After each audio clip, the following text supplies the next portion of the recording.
Hello, race fans. Welcome to ShortTrack TV, and we're gearing up for another free live production, live stream right here from the Madera Speedway for all of you that could not make it here live with us tonight. We know you're supporting us in every way you possibly can. We need our fans out here at the racetrack, but if we can't bring you here to the track, we're going to bring the show to you to make sure you're engaged and you're staying with us here at the Madera Speedway during these rather odd times that we're all living through right now. Tonight, round number 2 of the Mission Modified Series. You're going to see the North State drivers against a bunch of other drivers. It's not the Mission drivers against the North State. This is the Mission Modified Series. It's a 3-race package that Mission Foods has supported us and enabled us to showcase these drivers on MAV TV so the entire country can see.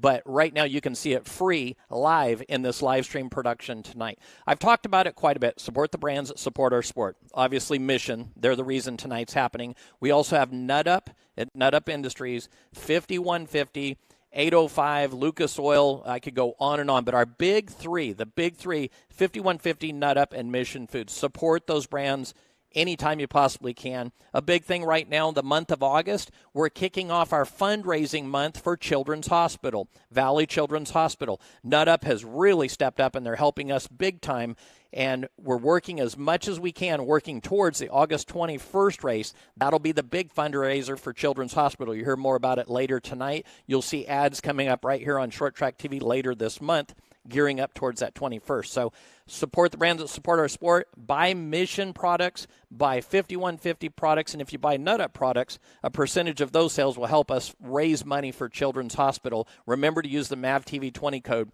at nutup.com and get a discount on any order you place. You can also get them on Amazon. So support those brands that support our sport. Another way you can support us, we've talked about it quite a bit. We have a chat that gets really active. We really enjoy this community. On the left-hand side, my left-hand side, your right-hand side at the bottom of that chat that's going on, there's super stickers and a super chat. There's a little $sign down there. So if you're engaged in that chat, you can make a donation to us, and we are spending all of that money, as I talk about every live stream, on brand new equipment. You're going to see even more elements tonight. You'll see even more on the 21st from graphics, different elements that will help you kind of help us act more like a Fox or an NBC production, a race type event, so you guys can enjoy it, keep up to date with what lap it is, who's in what position, and as much information as we can possibly bring you. So right now we're going to play a set of commercials from our big three. Please support those brands as much as you possibly can, as I talk about all the time. And we will be right back to start this race production tonight on ShortTrack TV, free live stream. Like this thing, subscribe it, spread it out, and share it with everyone you possibly can. Let's get all the eyeballs watching we can so we can promote the sport that we love, short track racing. We'll be right back. Is that your stomach growling? Or the sound of thousands of horsepower circling the track? Fuel up for race day with Mission Foods. Supercharge your taste buds with fast and easy-to-create recipes that are winner circle delicious. Try some of our mouth-watering tacos to piled high nachos, fresh chips with guac, and more. Start those engines, because Mission has you covered from the green flag to the checkered flag. Now that's too fast, too tasty.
.5150 is power.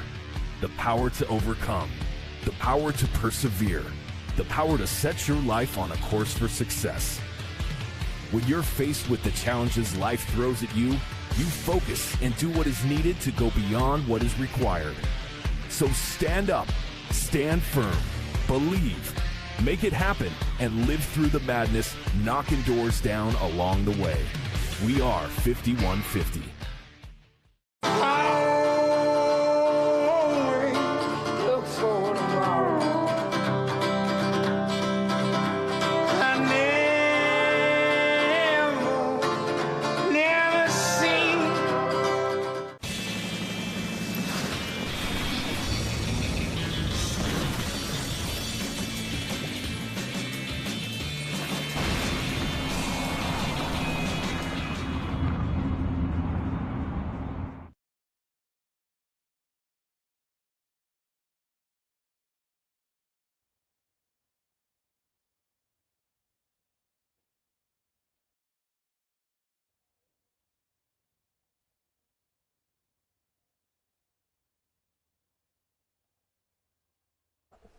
Welcome along to another edition of our Short Track TV from Madera, California. There's the water tower over there, and a little bit of breeze today in Madera, which is good because conditions here, the air quality is not the best today, and normally what has been down here is some nice clean air. So big welcome along to everybody online tonight on the YouTube. Remember, you can also check us out at racemadera.com and Madera Speedway on the Facebook, and you can catch me at Outback Andy on Facebook, or Kenny Shepard at Kenny Shepard on Facebook. And my partner in crime is in the booth now, Stephen Blakesley. We can catch him anywhere. Blakesley, just put in Blakesley under anywhere and motorsports on any of those social platforms, and you will find Stephen Blakesley.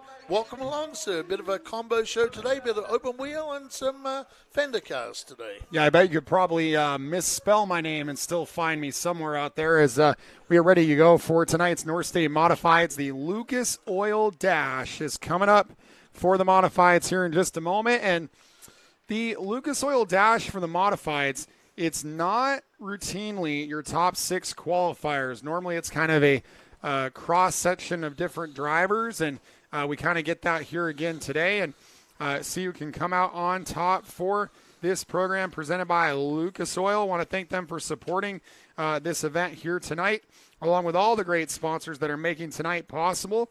And this race paying $100 to win, $50 for second for our Lucas Oil Dash.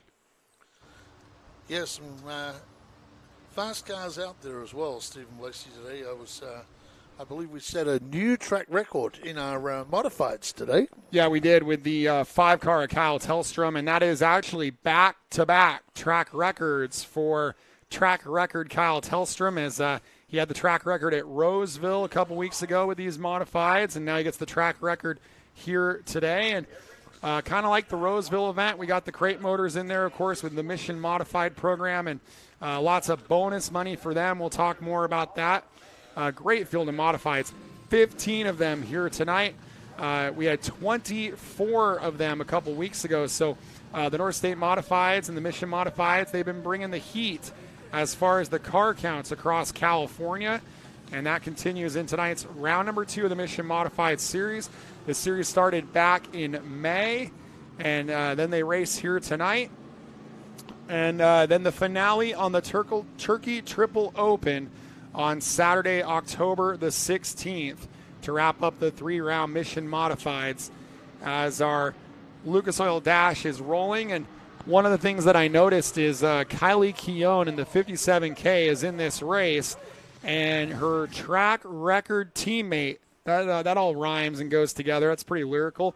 Her track record teammate, Tellstrom, well, he's in the infield. So he's going to, although he got quick time, he got the track record, Tellstrom's going to do a little bit of studying here in this Lucas Oil Dash to see how Kylie Keown goes in car 57K.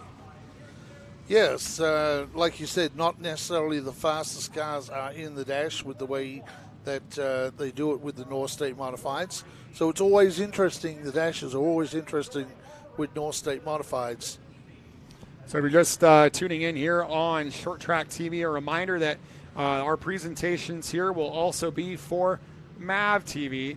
And so as we go through the night, you're going to hear us reference MAV TV quite often, as they're under the control of Johnny Miskell in the starter stand. And Our program following this will have a 20-lap mini stock race, a 30-lap hobby stock, 30-lap MSTs, 50-lap Southwest Tour Trucks, 40 laps for the Madera Modifieds, and 60 laps for the Mission Modifieds versus the North State Modifieds. So 6 main events of racing all coming up. They're going to put a little bit of heat in these Hoosier tires.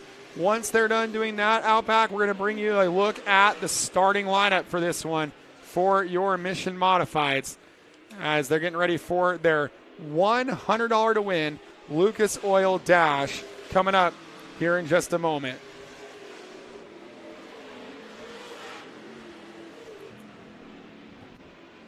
That's brawl. So one of the nice things about the starting lineup for this modified race that'll work perfectly for what we're trying to do here at Madera is the top 3 starters in this race, all utilizing 602 crate motors.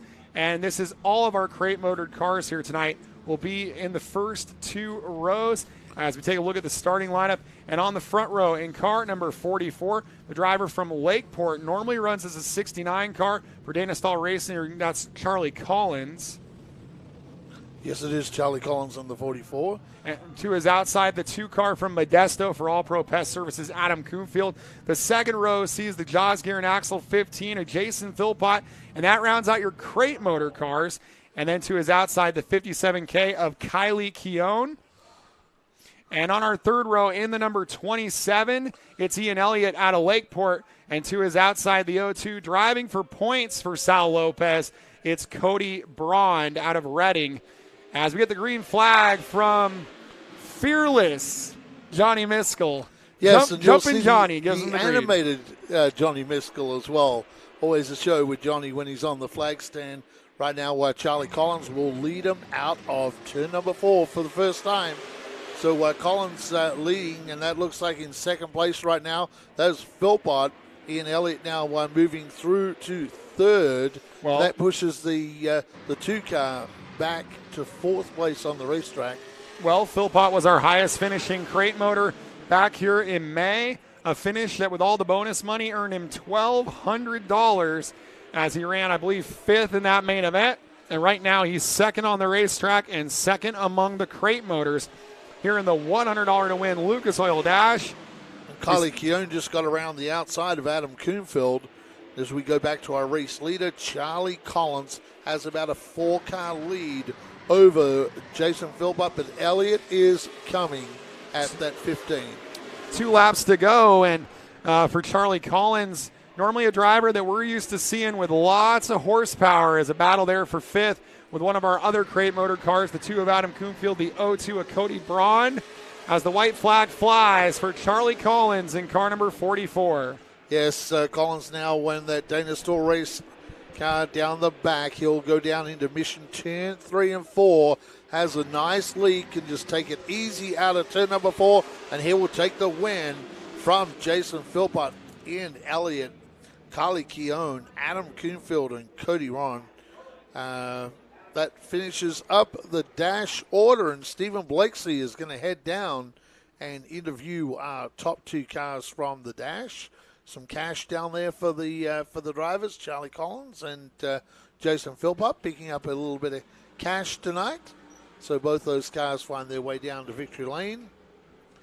And Stephen Blakeslee will find his way down there real soon.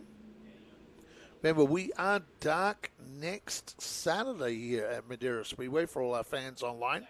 We're going to be dark next Saturday. So it'd be a good time if you're in the area or wherever. Go find another racetrack to go to during the short track. Go support all your short tracks during the off week, wherever you may find one all over the world.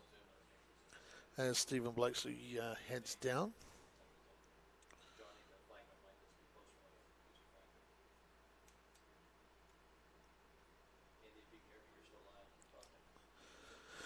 So, we're just going to get Stephen Blakeslee down there. He's down there with Johnny Miskell down there.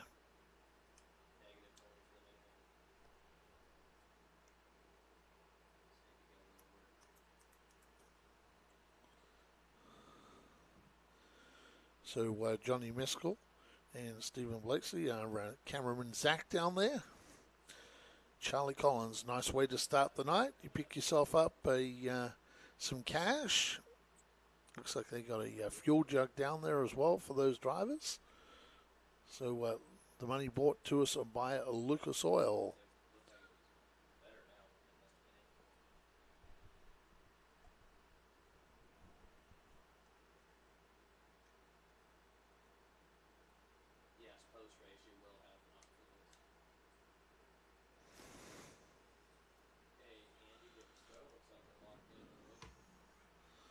Okay,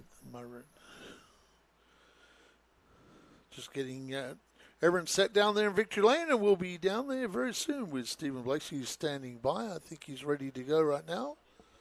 So we're going to go down to Victory Lane where Stephen Blakeslee is with the Dash winner, Charlie Collins.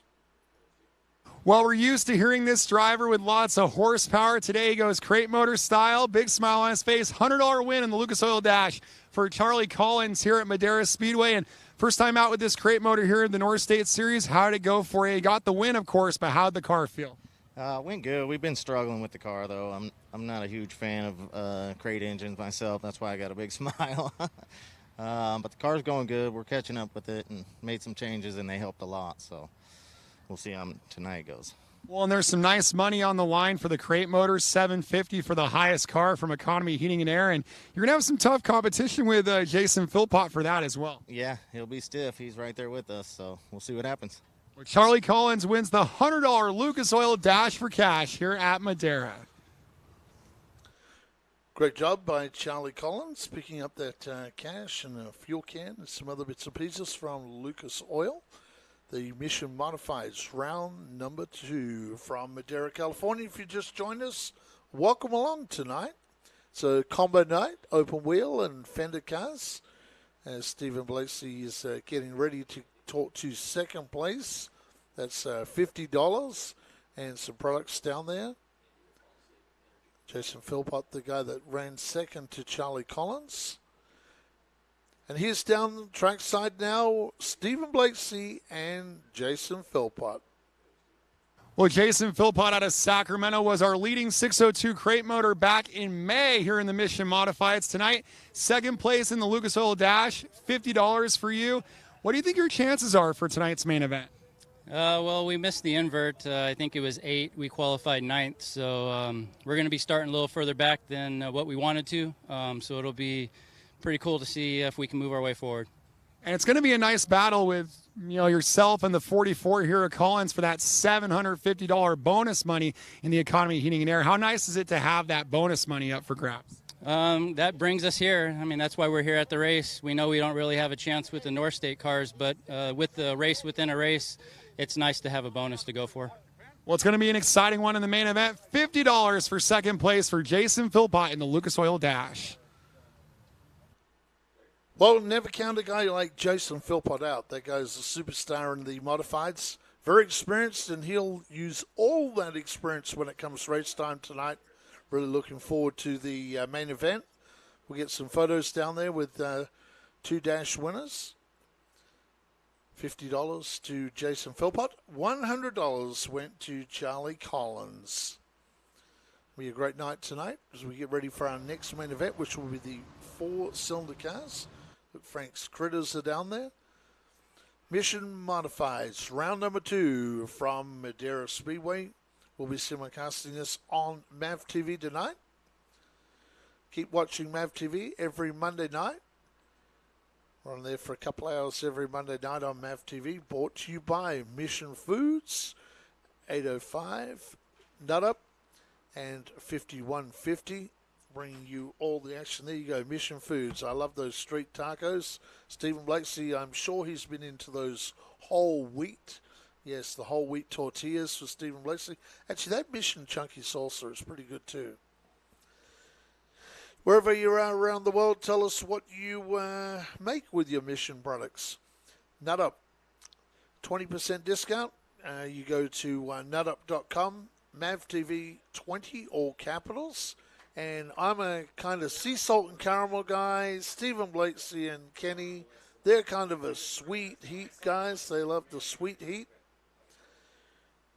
Jason Galvin, he loves the garlic, I think. He's seen the garlic once. So everybody loves something different on the Nut Up products. And, of course, 20% off. MAV TV 20 again. Pick yourself up a nice hoodie or a sweat or a T-shirt, or get your ladies some nice shirts. Or ladies, hey, go on there. Grab yourself some nice wear. The 5150 apparel.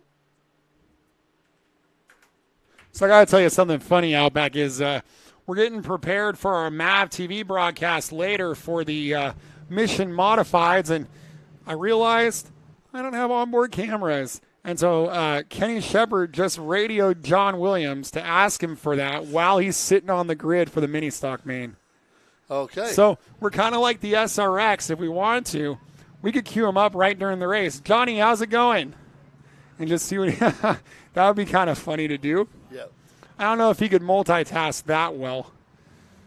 Well, and Johnny's got a bit of a bet on. Kenny Shepard's got this bet going between our two track staff, between Johnny and Rick, and they're the little incentive for those guys to beat each other today. So John Williams figures that after he takes the green flag for this main event, that he'll be the 2021 mini stock champion as a result of the car counts, his points lead, his consistency. He was telling me he's done the math. He thinks after taking the green, he's the champ. So, well, interesting. Very interesting. We'll just get these cars all lined up. So our first main event of the night coming up here at Madera for our mini stocks for 20 laps. That'll be followed by the hobby stocks with 30 laps. We got the MSTs for 30, and that could be a very interesting main event. Southwest Tour Trucks. Yeah, they'll go 50, the Madera late models. Of course, maybe some scores to settle between Jason Nagiri and Kyle Keller in that one for 40 laps. And we'll round out the program with the Mission North State Modifieds. So the Mission Modifieds and North State Modifieds, and that'll be a 60-lap event tonight. So that will be rounding out our program. And, of course, we're dark next week. We'll return in a couple of weeks. Getting ready now to let you know who's out there. We'll go from the back. How about we go with the number 11? This guy won the heat race today, and that is Sean DePriest in the number 11. And the driver who was second in the heat race, a rapidly improving driver, the 86 of Rick Lee. Yeah, and they've got a bet on, remember, Rick and Johnny. The number 9 is Gene Glover. Gene Glover in the 9. Yeah, our visitor from Los Banos, the 33L of Leo Watts, and he has a lot of motivation to try to win tonight. Yeah, he bought this brand new car to Madera first time he raced, and picked up a podium position, and then he's a dirt guy that's turning to pavement, and the guy with about 300 sponsors on the 97. It is Johnny Williams. Of course, Johnny does all the track maintenance around here and just about does everything else, hangs the cameras on the cars from MAV TV. So Johnny Williams does that. So he's in the 97. So if you start to see the 97 of Johnny Williams moving from top to bottom on the racetrack, Kenny will be his spotter. Yep. Johnny, the interesting thing about Johnny's actually vision impaired. So let's hope you can see the back of that nice, beautiful pace truck down there and doesn't do a Kyle Busch down there. Well, you know, they say that if you have an impairment that it can heighten your other senses. Yep. So if he ends up having to clean toilets, hopefully it's not the sense of smell that's been heightened. Yes, that's right, because that's the bet that's on. Him and Rick, whoever loses has to clean the bathrooms tonight. I better remember to take some notes of this for our race recap. You'll be able to find on the Madera Facebook and ShortTrackLive.com. Johnny Williams is keen to get away, and Gene Glover up the inside, and we are 3 wide. Rick Lee trying to make it 4 wide. They go double file down the back. And I can hear Kenny Shepard in our ear coaching Johnny Williams while we're trying to announce. And they're together on the racetrack, yes, Rick Lee. Rick Lee now to the inside of Johnny Williams. Johnny, they get in there, and Rick Lee gets into the side of the 97. I'm sure Johnny Williams is not going to be very happy here. Yeah, we heard Kenny Shepard on the radio say clear, and that's what they would call clearing yourself. Rick Lee kind of just cleared himself there. Yep. And Rick Lee kind of slowed on the straightaway. In the meantime, Sean DeBreeze makes it 3 wide into Madera Speedway turn number 1. That's Mission turn number 1. And he will try and run down our leader now, Gene Glover.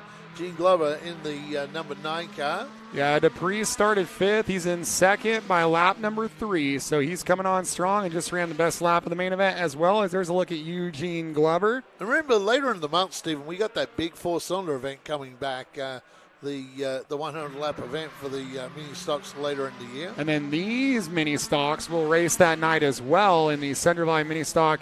I guess they call it a West Coast Sport Compact Invasion. And that'll probably be like a 40 or 50 lap race for them. So a very busy night of 4-cylinder excitement. Pro mini stocks and Central Valley mini stocks here at Madera. As Eugene Glover out front, 5 down, and there's still a long way to go in this one. 15 of the fastest 1/3 miles in the West for our 4-cylinder friends, getting fast and furious here on the racetrack. You know, when I was growing up, my favorite driver at Roseville was named Gary Gray in the street stocks. And I'll tell you, that car of Glover is painted almost identically to what Gary Gray had, although Gary was a 74 and it was a street stock. But pretty soon he's going to have company from the 11. Yeah, both of these guys Toyota Celicas, so they're, or as they would say in Australia, for my Australian friends online, a Celica. Yes, not a Celica, a Celica. So that's these couple of these cars out there, and we'll have our 4-cylinder cars. So when they bring the West Coast Sports Compact, they'll bring a whole bunch of these.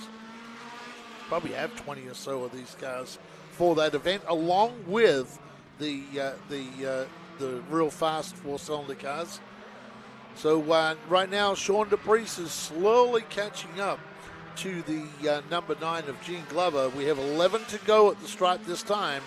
So now it's 11 to go for Sean DePriest.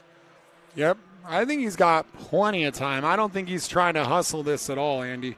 No, I think Sean will take his time. And Sean had some issues with this car the other week, and they kind of got it cleared out last race. And it's the handling. I think Sean's been able to work on the handling because this car is really handling pretty good out there today for Sean DePriest. Putting a lap on Leo Watts, and he was feeding that car a lot of steering wheel, almost came down into Glover, and they are separated by about half of a car length, about 5 feet between them. DePriest looking to the inside here on lap number 11 with 9 to go. It's Glover, DePriest, Rick Lee, Johnny Williams, Leo Watts. That's your 5 mini stocks here at Madera on ShortTrack TV. Gene Glover's been doing a good job here, Stephen, holding out DePriest. DePriest kind of hasn't really been able to make a challenge.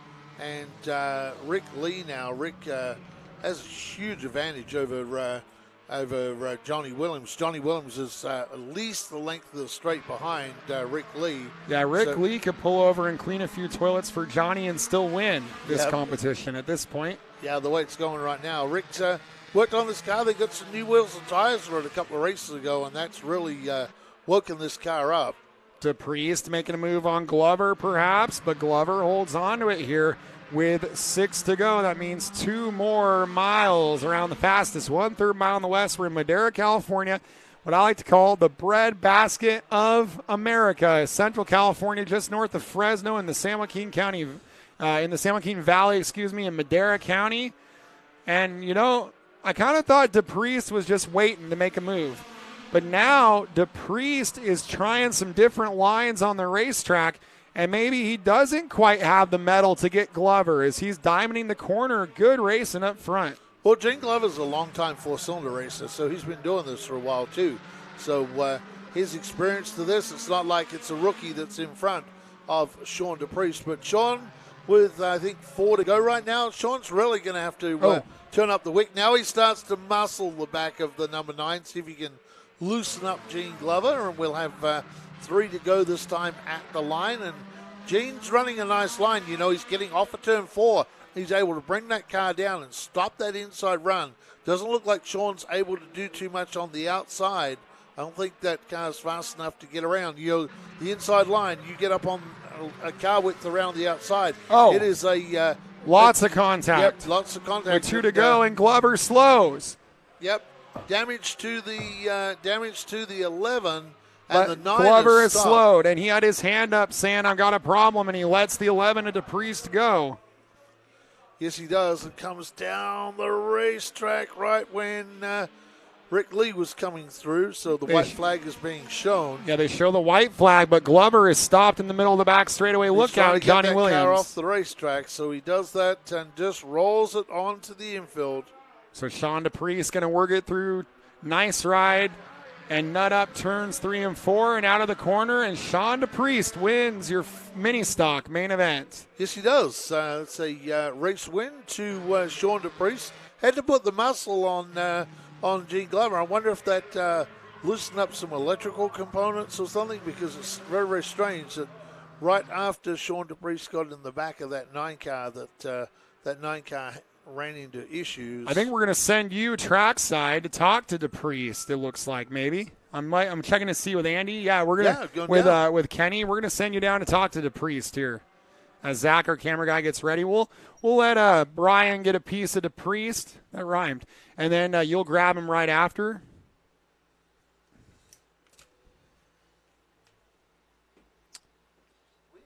Here for Short Track TV.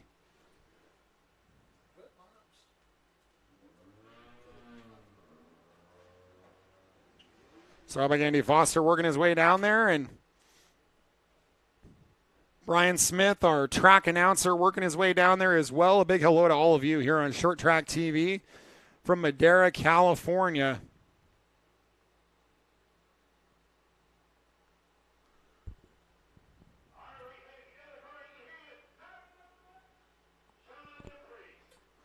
And Sean DePriest climbing out of that wounded car, pumps his arms in the air, gets a hug from our officials down there. He's going to talk to Brian Smith, our track announcer, before he talks to Outback Andy for Short Track TV. Big hello to all of you. Please comment with where you're tuning in from. And like we always like to ask, what are you having for dinner? And then I'm also going to throw in there another thing is, who are you rooting for tonight in our Mission Modified main event? If that's what you're tuned in for. If you have a favorite, let us know in the comments. And as always, like, share, subscribe. Let us know why you're tuned in, and please share it with your friends and family. We want to grow Short Track TV on behalf of all of our sponsors and make this thing possible. Gary Hogan says, just got done with autocross in Crow's Landing. Well, you only missed the four-banger mini stock main event.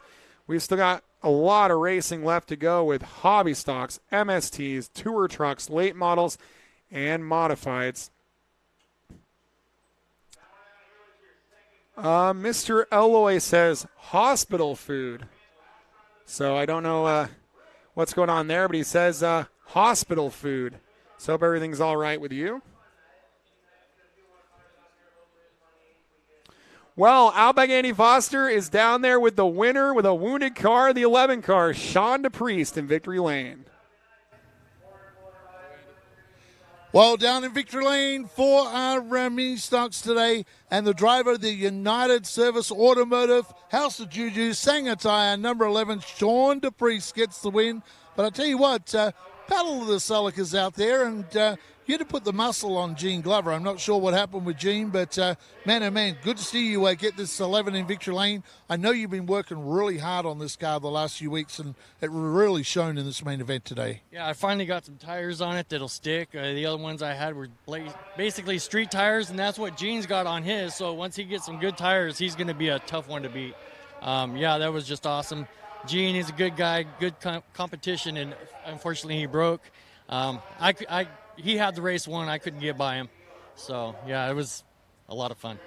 And it's a good time for you to get fast as well, because in the month of August we have that big four-cylinder race coming up at Madera. So it's a good time for this number 11 to get fast. Yeah, I'm second in points by 30. I've got Gene behind me, 6 points behind me. So, yeah, I've got to do this, get this thing going. So, yeah, we got 5 more races, I believe, in the series. So, yeah, this asphalt is going to be a key race on the 28th.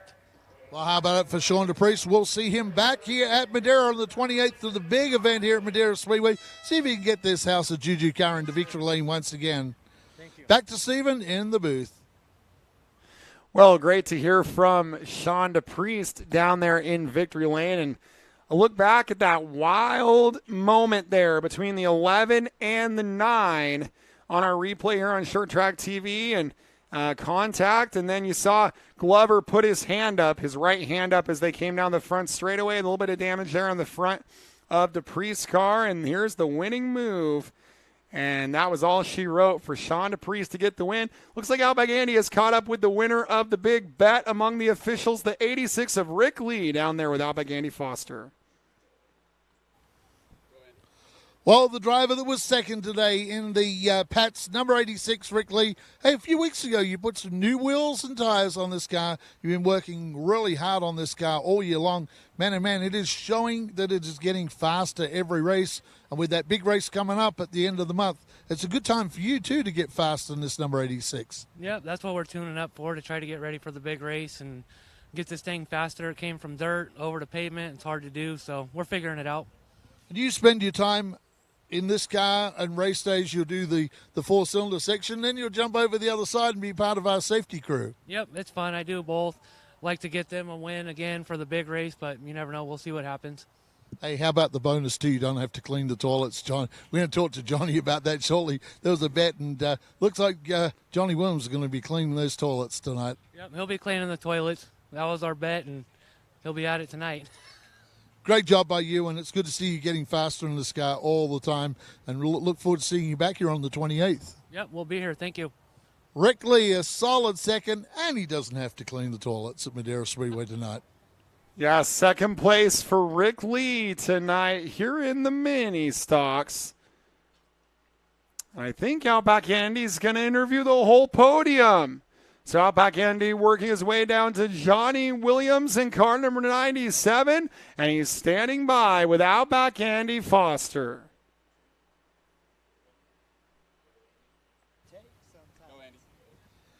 Well, we're down here with third place, Johnny Williams. Johnny, I know you do a lot of dirty jobs around here at the racetrack at Madera, but man, oh man, you lost that bet to Rick. He's been getting faster all the time in that 86. I guess the bet was you guys, whoever beat each other, didn't have to clean the toilets. So looks like other than hanging cameras on some modifieds tonight and working around the track here like you do, a little extra job for you tonight to clean those bathrooms. Oh, it's a every week thing to clean them bathrooms. But, hey, somebody's got to do it. But the race went well. Car stayed together. This race would not have been possible if it wasn't for Dave and Victoria at Authority Heating and Air. Would really like to thank them. Anybody in the Sacramento area that needs heating and air taken care of, call Authority Heating and Air. Like to also thank Kenny and Tammy Shepard, my dad, my girlfriend Kim back in Virginia, and I had a great night. We'll see you back. Of course, the end of the month is that big money race, too, for the four-cylinder cars. So you got a few weeks to try and get this car a little faster and try and get closer to that E6 in the 28th. What I need to do is stop giving him advice. He's taken my advice, and he's run with it, and I'm glad to see that he's going fast. I mean, we're all pretty close in time. It just, when we get spread apart, we stay spread apart. But it's fun. It's a whole lot of fun doing this, and if anybody wants to get started racing in these things, this is the place to do it. Hey, take Johnny's advice. You, too, could be racing with these four-cylinder cars here at Madera. Hey, back to Stephen Blakeslee in the booth. Yeah, thank you guys for that. Some great interviews down there, and we're going to get things underway with our hobby stocks here in just a moment. And our hobby stock class is rather unique. You've got the trucks, you've got the stock cars, and you've got the tube frame stock front clip cars that all race together in one super hobby stock class. And they're getting ready to go here in just a moment from Madera, California. If you're just tuning in on ShortTrack TV on YouTube, we have a lot of racing left to go. You haven't missed anything. Let's look at what's on the dinner menu here, Kenny. We've got pizza and beer in Turlock. We've got pasta and tomato sauce. Megan Taylor says, sitting here with Tim Walters on the off weekend from Roseville, enjoying the AC, hiding from the smoke. But what's for dinner? I want to know what you guys have over there in Roseville. Jalapeno barbecue meatloaf. That sounds good. Some stir-fry and pasta made by the wife, says Clyde. Thank you for tuning in. John says, Yuma, Arizona, says Kyle Tellstrom for the win. Hashtag mission modified. It's on a mission. Put some mission in your kitchen. Too fast, too tasty. As we're getting set to go for our hobby stock main event coming up next here from Madera, California. If you see anything kind of blurring past in the background, well, there will be two things that you're going to see in the background. Is number one, you're going to see Highway 99 running north-south behind the Speedway. Then you're also going to see Good Times QMA, and they're having a Power Eye Region 10 Monza Series race Friday, Saturday, and Sunday. And from our vantage point in the tower, we can watch the quarter midget races at Good Times from the tower. And our own Sam Wettahays was out front leading the way earlier in his main event. I saw some of the Wettahays crew in the crowd, and I was going to ask them if he ended up getting the win in that race out back, but he came from about 7th on the grid. It was a full 10-car field, and we saw him kind of knife to the front, so that was kind of cool to see. Yeah, we did. Like Stephen says, from our vantage point up here in the booth, the quarter midgets is there, and if you look through, you can actually see where that ambulance is. You get kind of a good view. There we go. There we go. Yep. So we've been watching that stuff from our vantage point up here in the booth as they zoom around that 120th mile. We saw in Wettahays' race, he was in 4th, and the top 3 decided to go 3 wide into turn 4, and they all barreled away. If we could get a wider shot of that, we might. There's a good shot of it. There we go. We can. If you look over the back, you'll. We might zoom in just in a little bit. Yeah, but that's pretty cool, isn't it? Action. Yep, that's pretty cool. So all of our really great drivers started there primarily. When you think about people Jesse like Love, Jesse Love, East. Joey East were the two that really stand out. That's where they started back there. So they're racing Adam the Lemke. Yep, they're racing the California Monza Series back there. All right, hobby stock time. Let's run through the lineup. At the back of the field in car number 1. You have to tell me how to pronounce this because I'm not here very often. Drew Rees. Yep. In car number 1. Drew Rees. Yep. And then a driver I talked to, so I want to introduce him. The 17 out of Merced. He races dirt hobby stocks. He's trying out the pavement in the RCM truck. The 17 of Craig Tatum. Yep, Craig Tatum. Then we move to the next row. And I tell you what, this row was first and second in the heat race today. In the number 2, this guy's been working hard on the race cars. In fact, raced every division we have here, I think, at Madera. I'm going to put a question mark on Mini Cup cars, but I'm sure Donnie did sometime. Donnie Lodge Jr., and they've been really working on that number 2 car. And the 4 car is the RAC car. That's the current points leader, I believe, Steve Schimmerhorn, former champion in this division. And then we move on to our front row. And on the outside that front row, Manny Gonzalez Jr., that'd be your 2020 champion. And on the pole, they recently relocated to Madera, California for Wiley X Eyewear, the 2X Harley Keneally. And she has on the back of her truck, it says, "How does my perfume smell?" Well, we'll see how it smells if she can hold them off here. And by the way, Manny's the points leader. Schermerhorn's missed a couple events. Manny with a 53-point lead on Keneally. And Donnie Lodge is picking up a bunch of points lately, too. And Nick Rowe not here tonight. So Steve Schimmerhorn, I haven't seen him with the late model lately. I thought we might have seen that late model again. So Manny Gonzalez Jr., they had some issues with this car. In last race, they talked about it, about what they'd have to do, and I believe that they found the problem with this car in the heat race today. It looked a lot better as Harley Keneally pushes up the track, making it very, very wide for Manny Gonzalez Jr., but Manny gets around the outside and following Manny Gonzalez Jr. with a big slingshot. Don't often see him get up on the hill with that number 2 car, but Donnie Lodge did a good job on the outside, and he is going to go out after Manny Gonzalez Jr., and the black flag for, looks like Donnie Lodge. No, it's Manny Gonzalez Jr. has stopped. I'm not sure whether there was some fluid coming from that car. In fact, it may have been some fluid from the 42. And they're pointing him to the pointing infield. him to the infield. So Manny Gonzalez Jr., that's a, they're not very happy down there, Manny Gonzalez crew on the infield as Donnie Large continues on his way. I said, this is an old tour car that they converted to hobby stock. And, man, oh, man, the difference between this car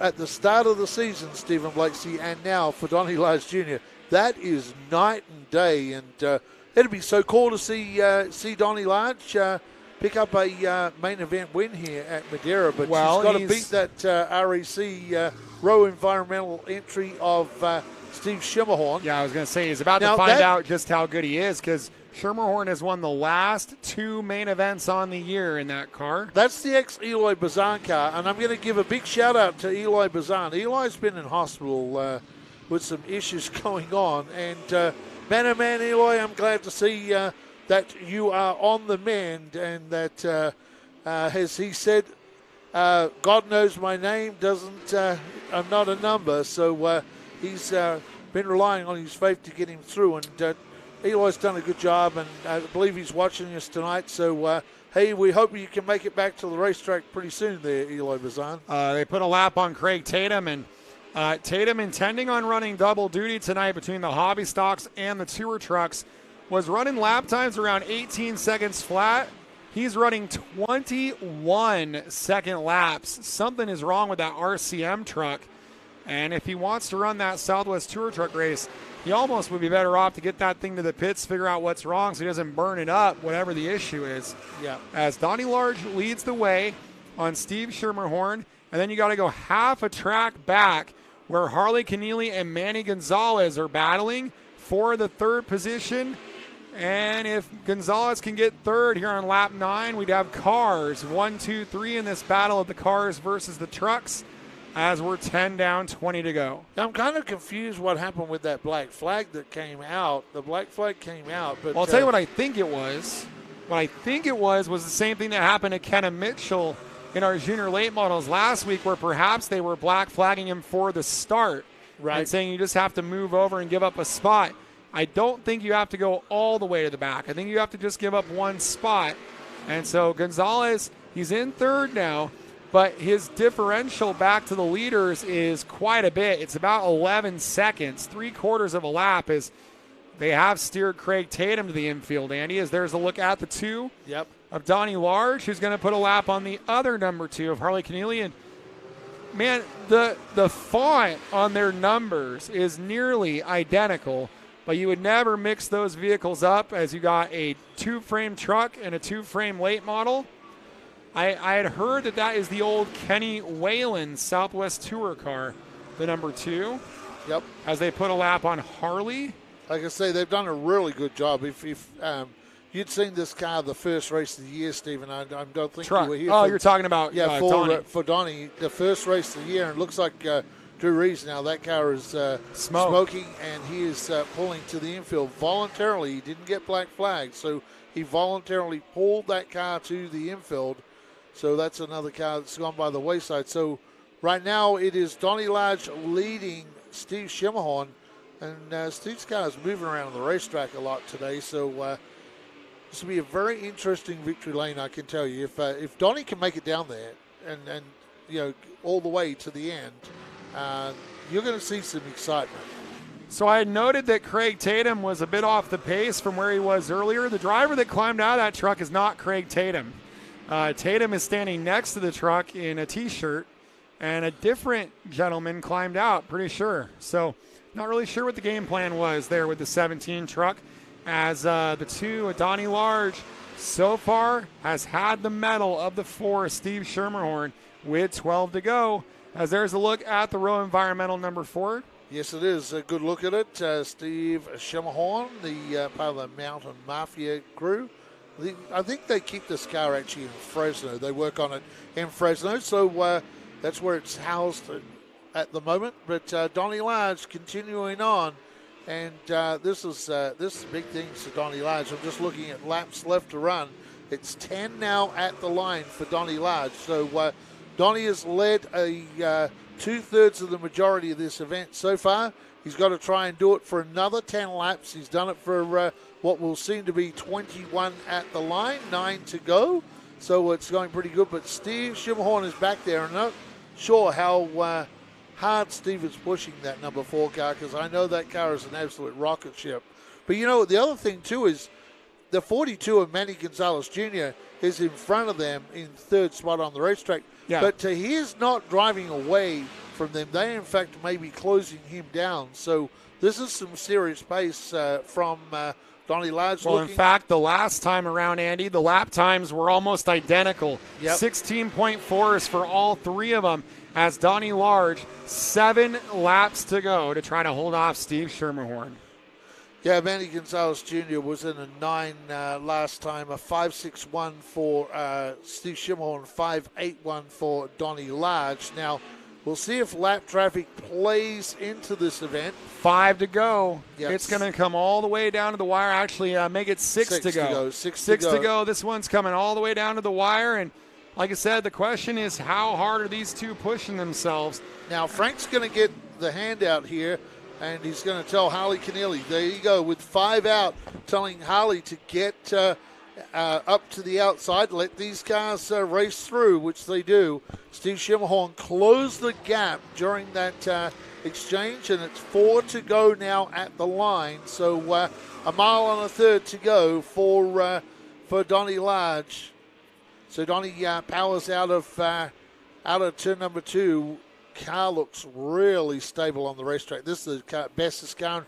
You know, I talked to him last race that he was saying, like, hey, you know, this car, I just keep working on it. When I don't crash it and don't have things break on it, I can work on making it going faster. And you see that where last time they broke nothing. They didn't crash anything, so they're able to make that car go faster. And 2 to go in this 2-car race between Donnie Large and Steve Schermerhorn, as they work their way down the back straightaway. Like I said, Stephen Blakesley, you want to hear some excitement? Oh, Manny Gonzalez Jr. goes around. Steve Schimmelhorn takes evasive action. The yellow is out. I think Schermerhorn saw the bottom open up when Large went to go around Gonzalez and thought, this is my chance. Yeah, Steve Schimmelhorn, wow. So Manny's gone around. Now let's see. That was a close call, Andy. That was a close call. That was a very, very close call. That was exciting. Yeah. And Manny Gonzalez facing the wrong way. We're going to have a 2-lap shootout now. Harley Keneally will get 1 of her laps back, but will remain 1 lap in arrears. Schermerhorn not eligible, or excuse me, Manny not eligible for the free pass because he's the cause of the yellow. Yeah. So he'll join the back. He will go. I think he goes to the back of the longest line. Not sure if they slot him in 3rd or they'll put him behind Harley Keneally. We'll see how that works out when we go back green. Well, let us know in the comments. Yes. Who do you think's going to win? Let us know in the comments. We got the 2 of Donnie Large. I'm sure we got some Donnie Large fans out there. I know in the stands. Brian Smith, our track announcer, he's revving the fans up out there, and yes, 2 laps to go. There's some Donnie Large fans in the stands, I can tell you. And if this thing goes the way of Donnie Large, with I think 2 laps remaining, so it'll be a green-white checker. Yeah, this will be exciting. Your leader is the car on the bottom, Donnie Large. Donnie, now that was close to Schimmelhorn. Schimmelhorn had to back out of that because he got in front of Donnie before the line. Before the line, he got in front of Donnie Large Jr. Yeah, and Donnie takes the lead. We got a white flag from Fearless Frank McBee. 1 more hobby stock lap here at Madera. Now, Donnie's been running mainly the low line. Donnie got up on the track out of turn number 4 and pulled up in front of Steve Schimmelhorn. So I think Donnie might want to start pulling that car out wider because that car looks really good. It's working right all there. well for him as he wins this main event. Donnie Large wins it on Steve Schermerhorn. The 42 of Manny Gonzalez, the 2K of Harley Keneally here at Madera for the hobby stocks. And we'll send Outback Andy Foster trackside to talk to your winner, Donnie Large Jr. And you'll remember that Donnie Large Sr. was the driver that raced anything and everything from super modifieds to MSTs to late models And now Donnie Large Jr. following in those footsteps. Been running 360 Super Modifieds, and now he's a stock car winner at Madera. And I think this is going to be a pretty big celebration. He's had 2 runner-up finishes, 2 third-place finishes, and now a win for Donnie Large Jr.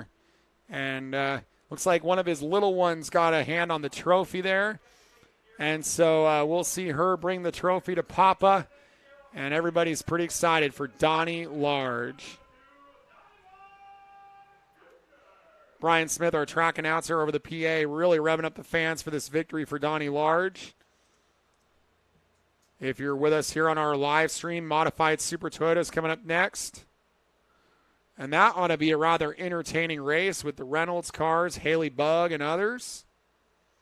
And he's climbing out of the car, Donnie Large, on a very, very hot and muggy night.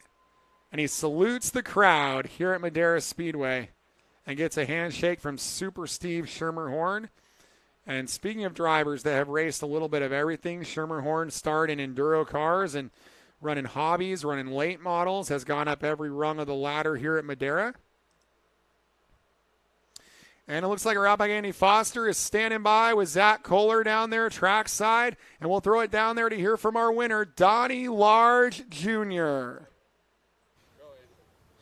Well, race fans, how about it in Victory Lane today? All the families down here, they're coming on in now. It is so cool to see this guy in Victory Lane. They worked hard on this car. Stephen Blakesy and I were talking up there during the race. This car is night and day than when it turned up early in the year. Race fans, Donnie Large Jr. back in Victory Lane. Donnie, wow. I told you the other week it wouldn't be long we'd see you here back in Victory Lane. Yeah, we had this thing hunting, man. The tires on this thing are gone, as every racer out there knows. Tires are hard to get right now, so we're making these last as long as we can. And this thing was chattering and sliding and doing all kinds of funny stuff, but it was just time to get up on the wheel and earn it. I saw you most of the race, you kind of ran down low, but man, when you got up on the high side a little bit, this car looks good on the high side too. So you got kind of a car now that you can work with on the high side and the low side. This give your whole team a big confidence boost. Once again, you're not breaking anything, you're not crashing anything. So you go back and make it faster and try and outrun Schermerhorn once again. Yeah, you know, Steve's fast. Manny and them guys are fast. There's a lot of fast cars. Like I said last time, when Howard runs, his car's a rocket ship. There's cars that are going to come to that open show that are fast. So we're aiming for those speeds and those times with what we have. So, you know, I love being back in Victory Lane, winning in front of the crowd again. This is big, having my kids here with me. It's huge. I was going to mention that. That must be super special, all the kids and the family in Victory Lane with you today. Oh, yeah, first time I've got to bring them, so I'm pumped. Hey, great job. We'll let you get back to celebrating, but the large name back in Victory Lane at Madera Speedway. Yeah, Donnie Large Jr. living large in Victory Lane. He looked pretty happy down there. And I definitely can't wait to hear from Super Steve Schermerhorn as well to see about how his race went.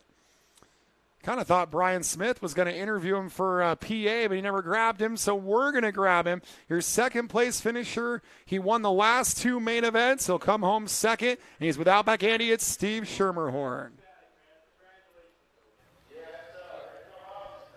Thanks, Stephen. Well, down in Victory Lane here with the second-place car today, Steve Schermerhorn, in this row environmental entry. Man, lost brakes today again in this car. I know you were kind of mounting a challenge. Donnie's been getting faster all the time, so you guys are going to have to get a handle on this brake problem.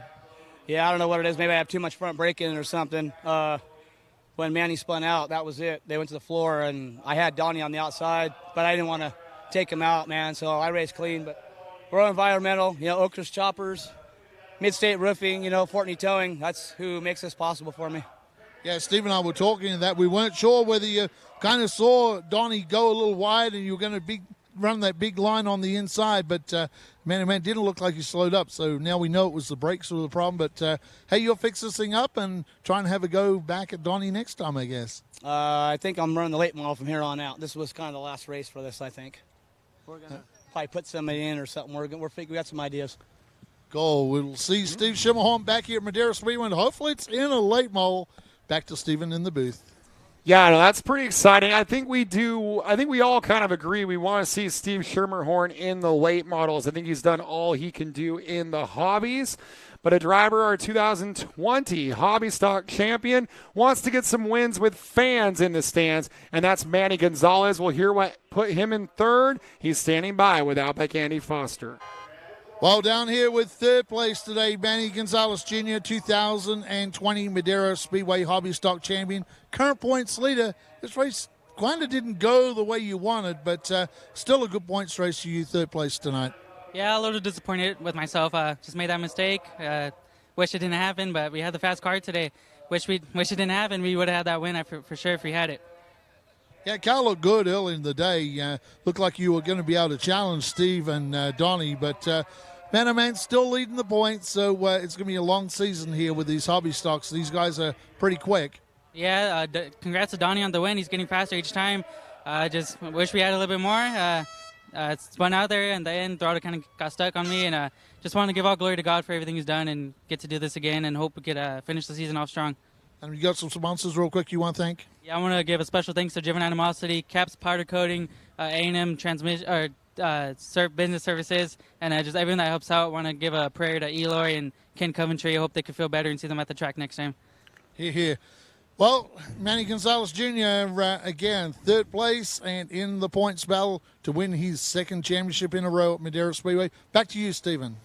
Yeah, so great to hear from our top three here for the hobby stocks. And really quick, we were talking about the Good Times QMA. I just saw Jason Wedehays walking in the stands. Sent him a quick message. We had seen them come from really deep in the grid, go up to the lead. Well, they won that race in the stock Honda class. So congratulations to Sam Wedehays for winning the Monza main event today in the Honda class, our Mini Cup points leader, and also picked up a second in the Animal class. That's the Briggs & Stratton powered cars. More modified Super Toyotas are on the grid. Just about time to go racing for that. And take this opportunity to thank all of our sponsors, Mission, 805, 5150, everybody that makes this program possible. And we're about to get things back underway here on Short Track TV.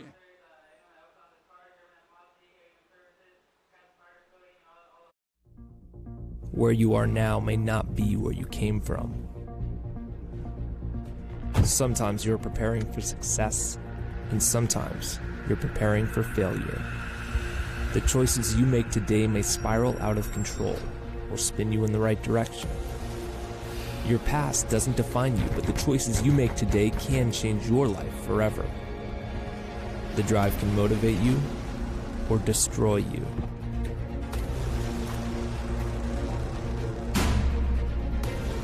But you have to find a way out. Discover a riveting real-life story of recovery that will inspire you. Believe, make it happen, and live through the madness, knocking doors down along the way. Read the true story of how Carlos Vieira nearly destroyed his life and lived to tell about it. And don't miss others telling their powerful stories on our podcast. Visit kddmediacompany.com. Race fans, please support the brands that support our sport. NutUp Industries and NutUp.com is the primary sponsor of these free live streams for our fans to enjoy. Please go to NutUp.com and enter the code MAVTV20 for a 20% discount on all of their great, healthy almond snacks. Please visit NutUp.com and support the brands that support our sport by entering MAVTV20 for a 20% discount to say thank you for this free live stream tonight. Since 1977, Mission Foods has been creating fresh and authentic Mexican food products. Put some Mission in your kitchen, race fans. As we like to say here at the Madera Speedway, support the brands that support our sport. I'm Kenny Shepard here on Madera Racing on MAV TV, and we would like to welcome Mission Foods on board here on the Madera Racing program. Too fast, too tasty. Make sure Mission is the choice you make the next time you're at the store.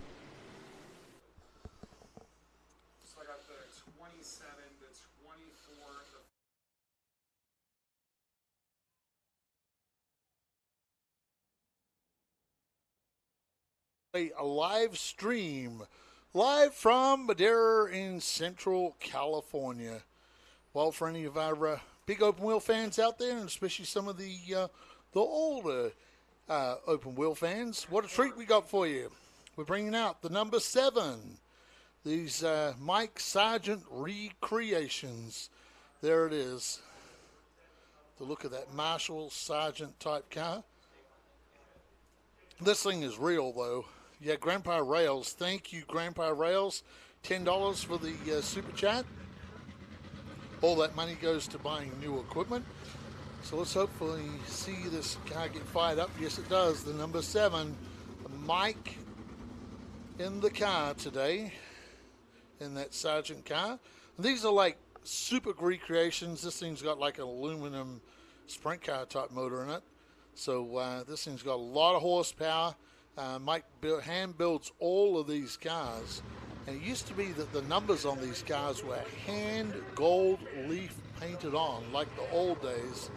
So I think that is Mike Sargent behind the wheel today. It's a black race suit, so I'm pretty sure this is Mike Sargent. For all those old open wheel fans, let's say these cars. Mike's trying to get a division of these cars going. These, what we call they're not like a vintage car, but they're a recreation of the old cars with a lot more safety in them. And of course, these cars, wow, they are super fast. Mike wheels this thing. It is pretty quick.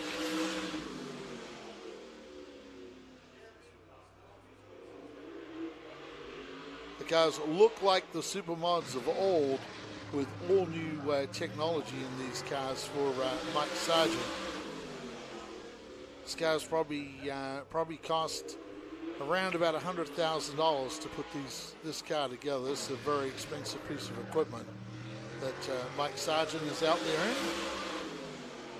Son of Marshall Sargent.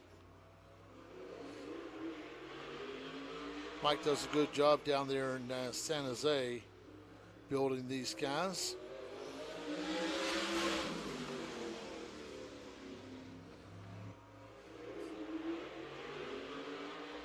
So they're getting this thing going at a pretty rapid pace around here at Madera Speedway. Recreating the past with these super fast cars. It's a rectangular tubing for the chassis, just like they used to run. See Frank giving the signal that next time by will be one to go, but Mike decides, oh, I think Mike thought that was the end of it. So we'll probably see Frank might put the check it out. Yeah, Mike Sargent, they kept it together. That's a great job. Great car too, and the craftsmanship on that car is amazing. I know it'll look good on cameras that you guys are seeing from home. You're going to see that car up close. It is a work of art from Mike Sargent. Daryl Herzog online. Good to see Daryl Herzog, Craig Nelson, Alex Sterling Baker. Hey, Sterling, welcome along.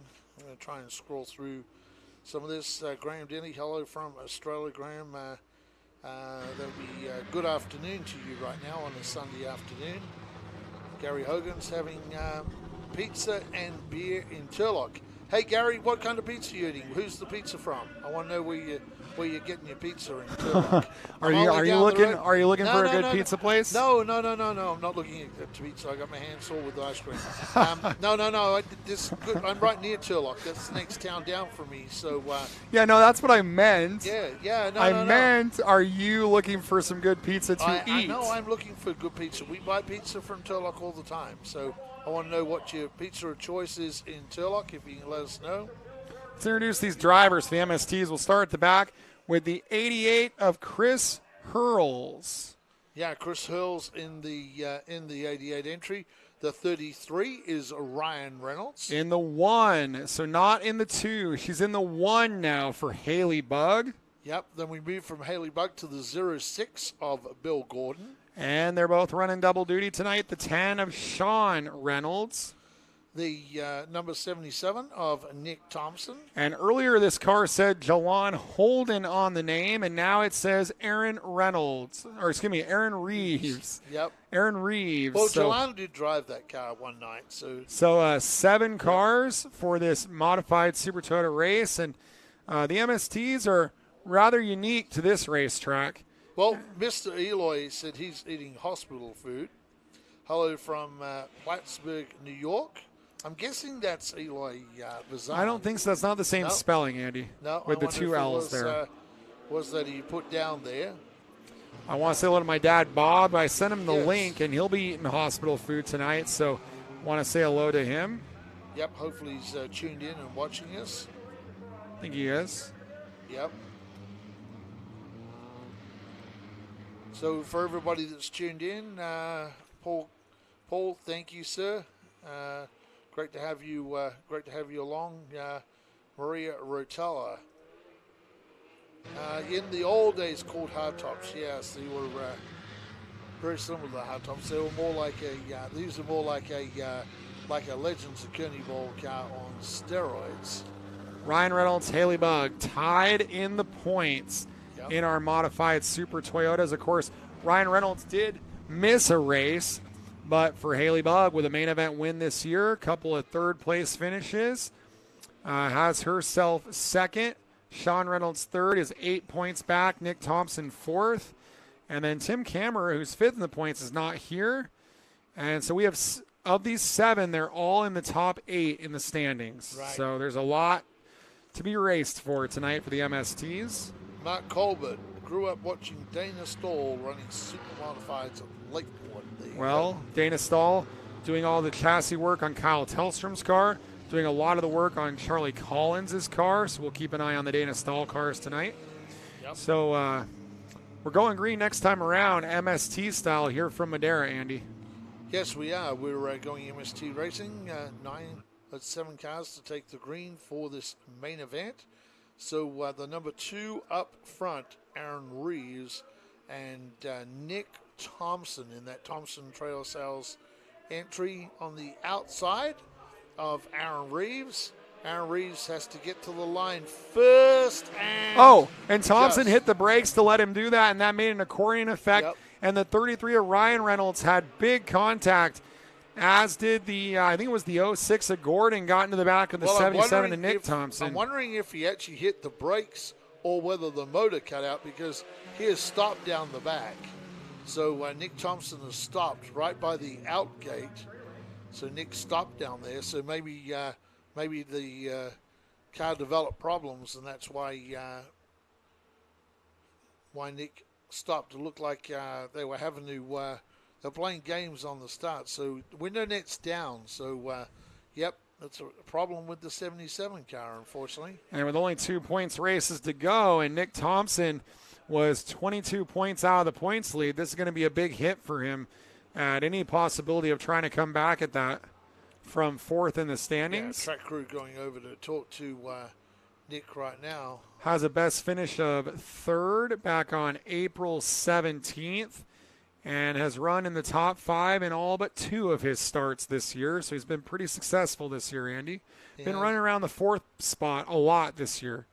And he's going to have to get pushed back. And could have probably been higher in the points if it was not for one night getting caught up in an accident in turn 4. Opening night, I believe it was. They had a couple of instances where they've had some, a couple of DNS. So he could be submitted in the top 3 easily. Like you say, this is going to be a tough night tonight. Was taking a look at the 33 of Ryan Reynolds, your co-points leader, coming into tonight, and for how hard he made contact with Bill Gordon, the front bumper bar, as you like to call it, looked pretty square on that thing. Didn't look like he hurt it too bad. Yeah, the biggest thing is with these cars of the Reynolds brothers, there's a lot of air duct work there on the front of these cars. So let's hope that none of that air duct is folded over and restricts the airflow for him. We'll have a look when Reynolds comes down and see what happened. No, it looks like not too bad. Doesn't look like any damage at all to any of these cars. Thompson is out of the car, and looks like his race is definitely done, unfortunately. They don't have any crew out in the middle. Well, there's no crews out there for these MSTs at all today out on the infield. Yeah. Yeah, that's interesting. You normally see crews out there with the MSTs. Well, in the case of Haley Bugg and Aaron Reeves, they would be each other's crew, and they're both in the race. So that kind of sums that up. Oh, Joe Irby, watching from northern Florida. I was a North State Modified official last year and moved to Florida this year. Okay, Joe, hopefully you found yourself a track over there that you can attend and be involved in back there. So on the restart now, we're going to move one of the Reynolds brothers up there. So that will move up the number 10 of Sean Reynolds. So we are back green, and Aaron Reeves gets a good start once again. Let's see how Sean Reynolds goes. He is normally pretty quick off the top section if you give him that. Aaron Reeves, really no contest out of turn number 2 for him. And Bill Gordon is holding up Ryan Reynolds. Ryan got by a couple of cars, so we'll see how we go. As they work it through turns 1 and 2, the battle for second there between Aaron Reeves and Bill Gordon. And Bill Gordon came into this with a go-kart background, those lay-down karts that run at Laguna and Sears Point. And he's acclimated himself in that Priority Hay 06 to the stock car style racing here at Madera quite well. Spinner, it's Chris Hurls. Yeah, Chris Hurls spins to the infield, and I think... Oh, he could keep going. Come on, Chris. There we go. He's going to keep it going, so we'll stay green. And if he had not have done that, there would have been a penalty for him. So Chris Hurls quickly getting going. But Sean Reynolds has a huge lead right now over Aaron Reeves. And Sean has a huge lead back to Haley Bugg. And not sure if something happened with that 33, Stephen, because Ryan Reynolds, for him to be this far back, this far into the race, kind of surprises me. Well, remember, he had that big contact on the start, got into the back of the 06 of Bill Gordon as they got all stacked up behind Thompson. And, the front of the car was pretty square, but that's still, you never know what kind of impact that had on the handling of that car underneath it. Yeah, I'm kind of wondering if any of the tires made contact and put some steering or suspension damage to the 33. We'll see in time, because right now you have Haley Bugg and Bill Gordon going at it. No, the two tonight being driven by Aaron Reeves. I think the big story of this main event is Haley Bugg's in the 1 car, and Haley's back in 5th. And so for Bugg, who is tied for the points lead, that points lead is going to go by the wayside as they run right now, as they all go around Gordon suddenly there. Yep, Haley Bugg has run that 1 pretty much all year. She stepped out of the 2, and Aaron's been running that, Haley in the 1 car. So here we go. Oh, and the 88 goes around, and they're all barreling down on him there. He was facing the wrong way. And Frank's kept the green out. So we haven't got yellow lights. No, as he pulls away, Frank could have almost pulled that yellow back in and flicked the green on. That was almost a code brown for the 88 there, as he was facing the wrong way with 4 MSTs barreling down on him. But it worked out there here, and we go under caution on lap number 8. And, the 10 car is Sean Reynolds, had a 4.5 second lead, and that lead goes by the wayside. And a big welcome to Smithfield CEO. Hello, y'all. Hello to Smithfield CEO, Mark Colbert. Is on there. Who else have we got here? Josh Ayers. All right, here's a look at the replay, and we're going to see the 88 spin it out. Yep.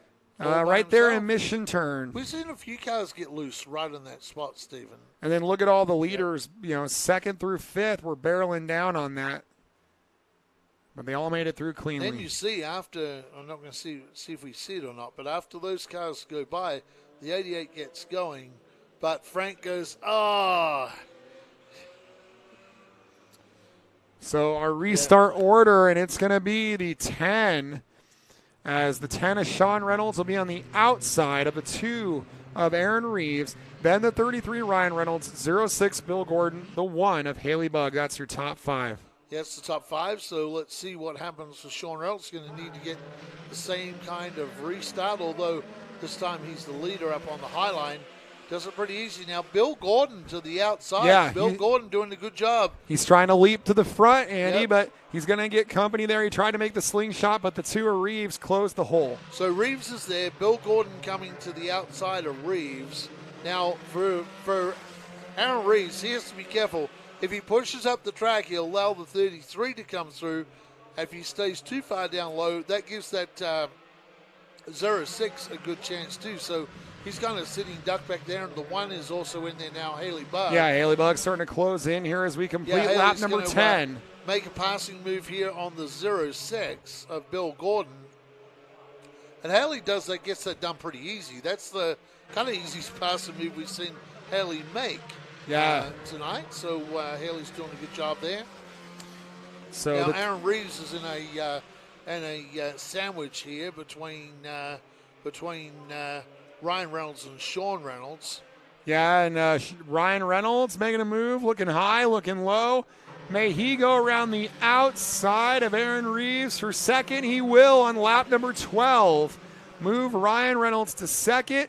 The gap from Sean to Ryan is 2.4 seconds, and battle there as Haley Bugg takes third as Chris Hurl's spun again in turn 2, but will stay green. I'm pretty sure that Aaron Reeves gave that spot up to Haley Bugg. Well, you say that, but he also gave up a spot to Bill Gordon by doing that.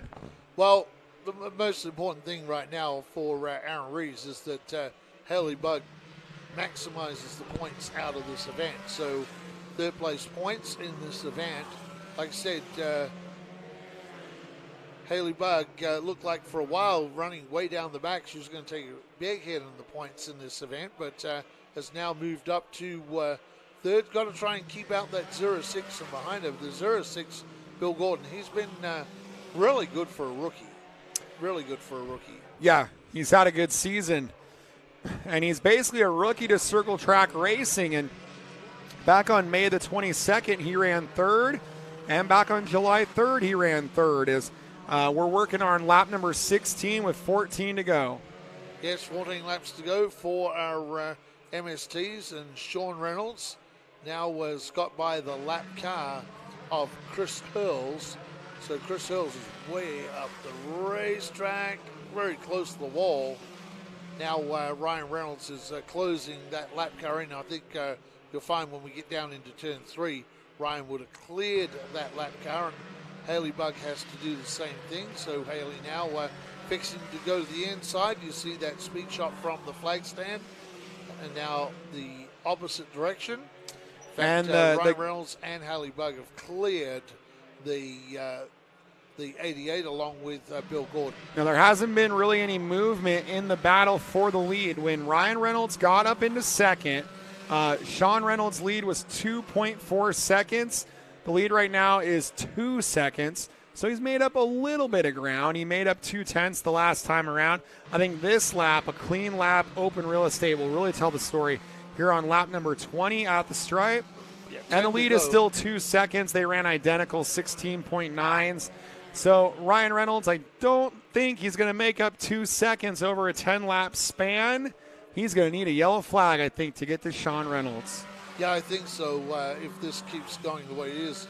But, you know, brother Ryan catching Sean and passing Sean, well, that's a whole different thing he'd have to work on. So even if he got to the back of him in laps, he'll probably need 4 or 5 laps to make that passing move on his brother. And these guys race each other hard. Even though they're brothers, they still go at it wheel to wheel. Well, over the last 2 laps, he's knocked off over a quarter of a second off of the lead for Sean Reynolds. Ryan Reynolds is definitely making a move. It just not a lot of time, and the gap is so strong. We'll see if he gains again. That time, just a little bit of a gain.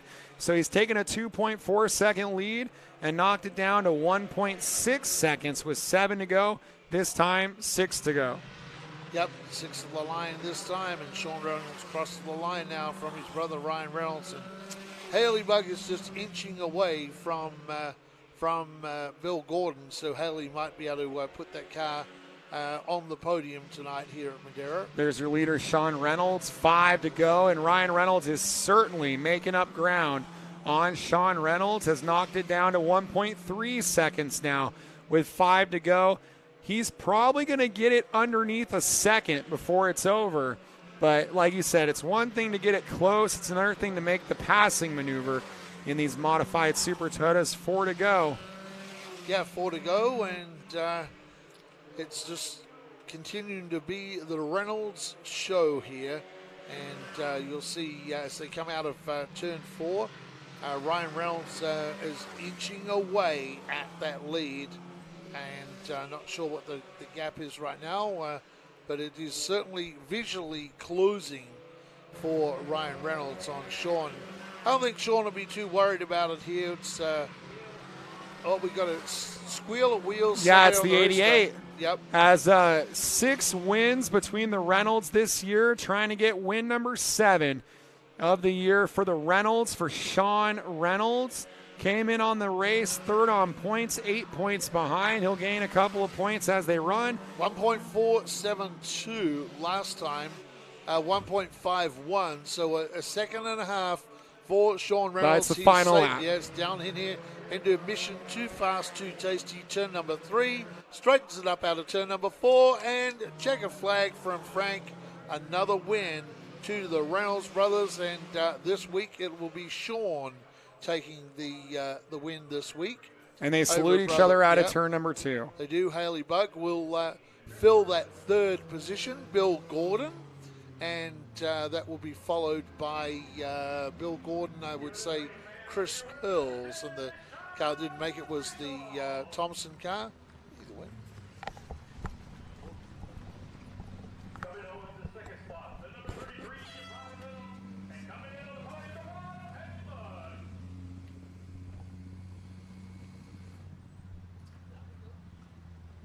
And Outback Andy's going to make his way down there to talk to your top 3 finishers in our mini Super Toyotas. Now, Outback was just telling us before he left the booth that he wants to do the late model podium. But I have to break the news to him that we're doing the intro for the modifieds. So I guess I'll probably end up getting the late model podium tonight. As we're all building towards the North State Mission Modified main event later on tonight here on ShortTrack TV. Remember to hit like, share, subscribe, and let us know where you're tuning in from here on ShortTrack TV.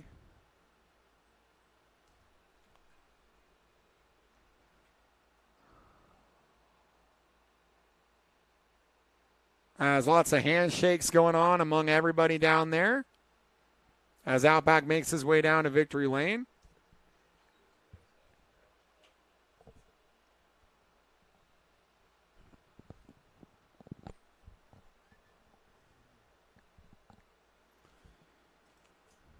All right, it's been a battle in the mini Super Toyotas between the Reynolds brothers, Sean and Ryan. And tonight, Sean Reynolds gets the win. He's standing by with Outback Andy Foster. Well, it's another win for the Reynolds brothers. I think this is 7 on the year now. So you guys are spreading it around between yourself, Sean Reynolds, and your brother Ryan. He got some contact early in the race. You were able to get through there.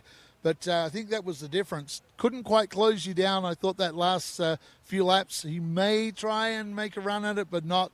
The last lap was you were faster than him on the last lap. So winner and fast last lap. And then, of course, today, double duty. You're making your late model debut today, pretty much. Yeah. So pretty excited about getting the late models, which nice trophy that almost matches the car. Tell us about the race today.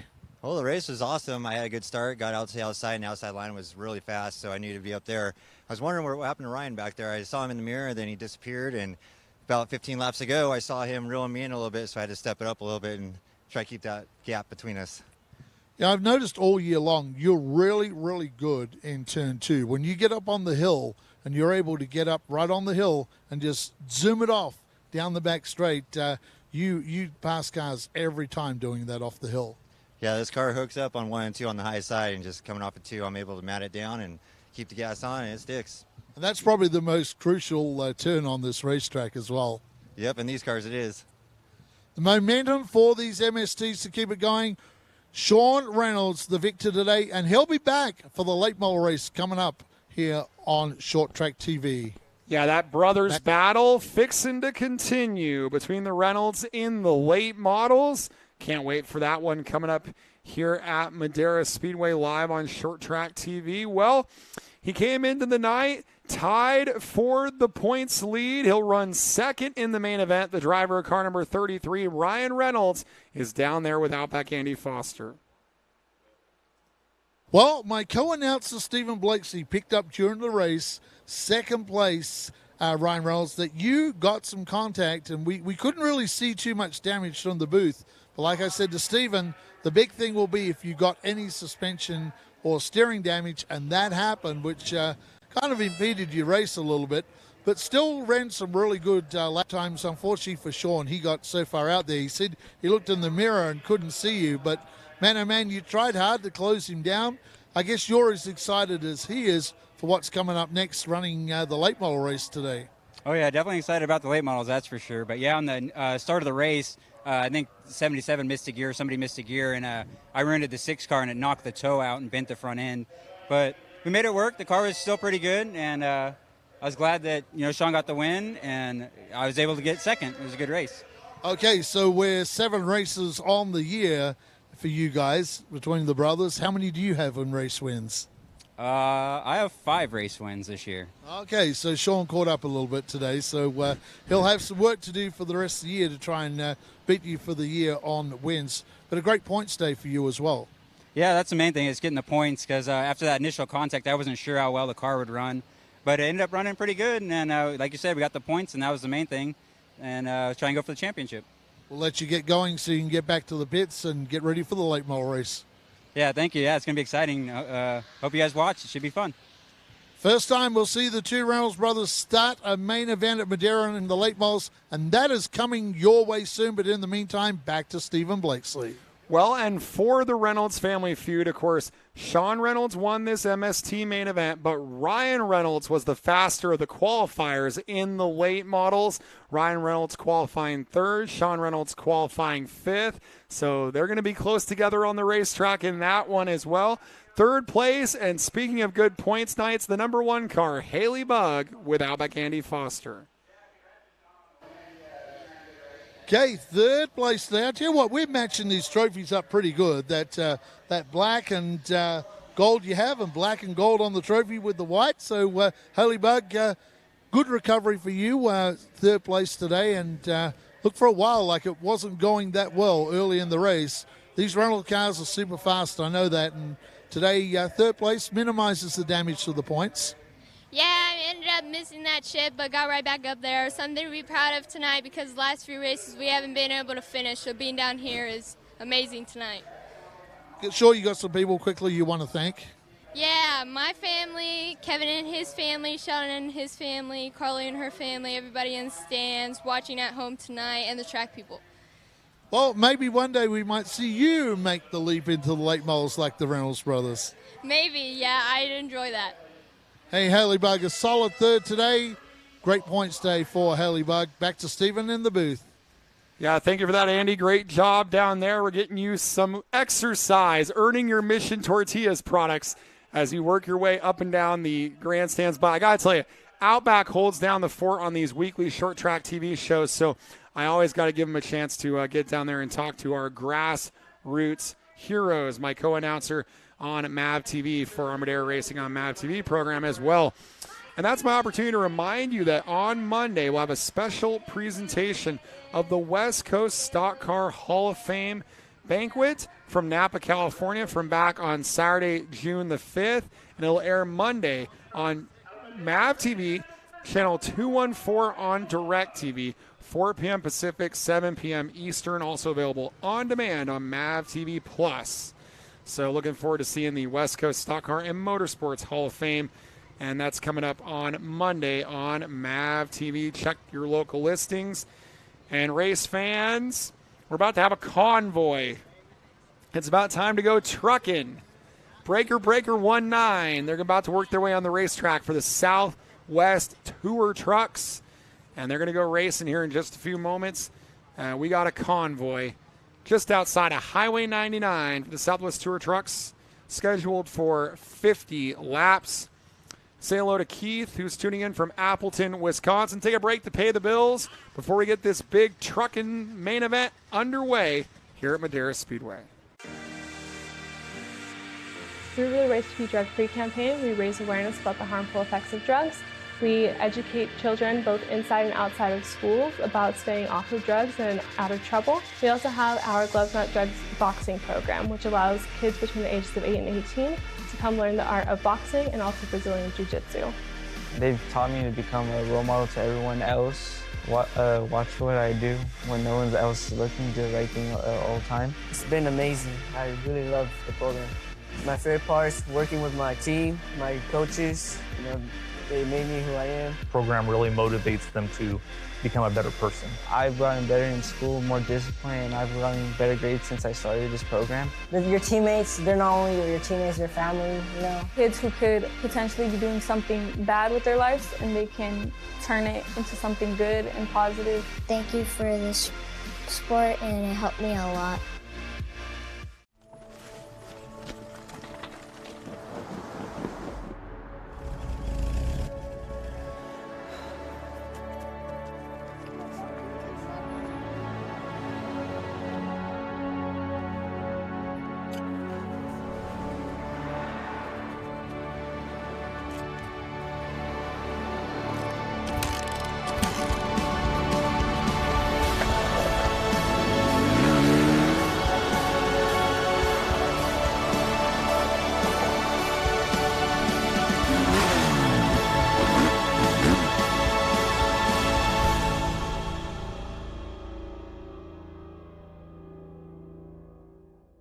Is that your stomach growling or the sound of thousands of horsepower circling the track? Fuel up for race day with Mission Foods. Supercharge your taste buds with fast and easy to create recipes that are winner circle delicious. Try some of our mouth-watering tacos to piled high nachos, fresh chips with guac, and more. Start those engines because Mission has you covered from the green flag to the checkered flag. Now that's too fast, too tasty. Hey race fans, are you a fan of grassroots racing? Would you like to see more content from behind the scenes at the Madera Speedway? If so, you need to check out our YouTube channel, ShortTrack TV. ShortTrack TV is where you will find the behind the scenes action with documentaries of the race car drivers, old race footage, and other exciting and fun content from the Madera Speedway. Go to ShortTrack TV and subscribe today and enjoy some more great content from the fastest 1/3.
Day, bro. I'll get with you in about 15 minutes on that.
for long.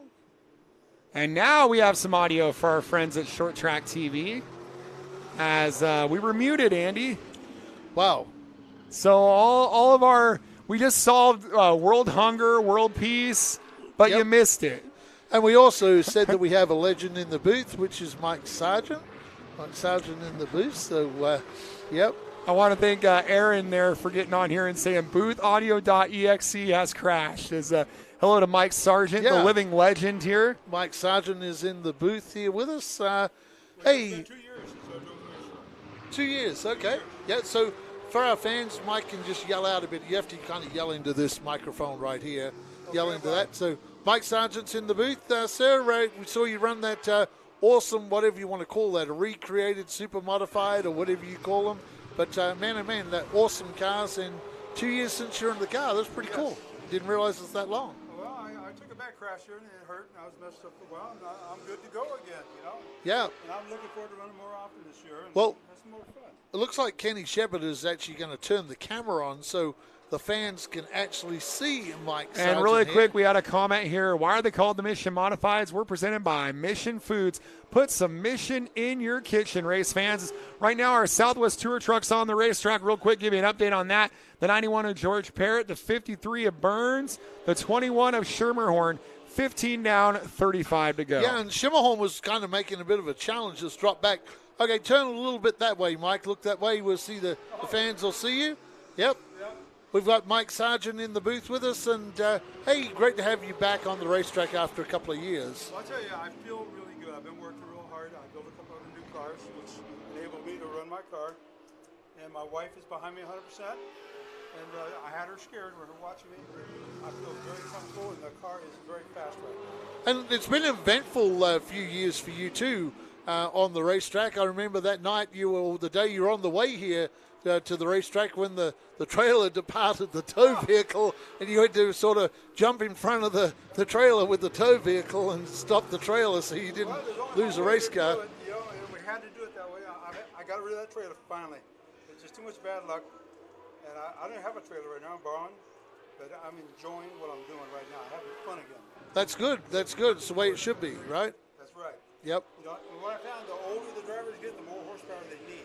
You're not constantly doing horsepower. Yeah, there's never too much horsepower as things are tightening up at the front here in our Southwest Tour trucks between Parrott and Burns.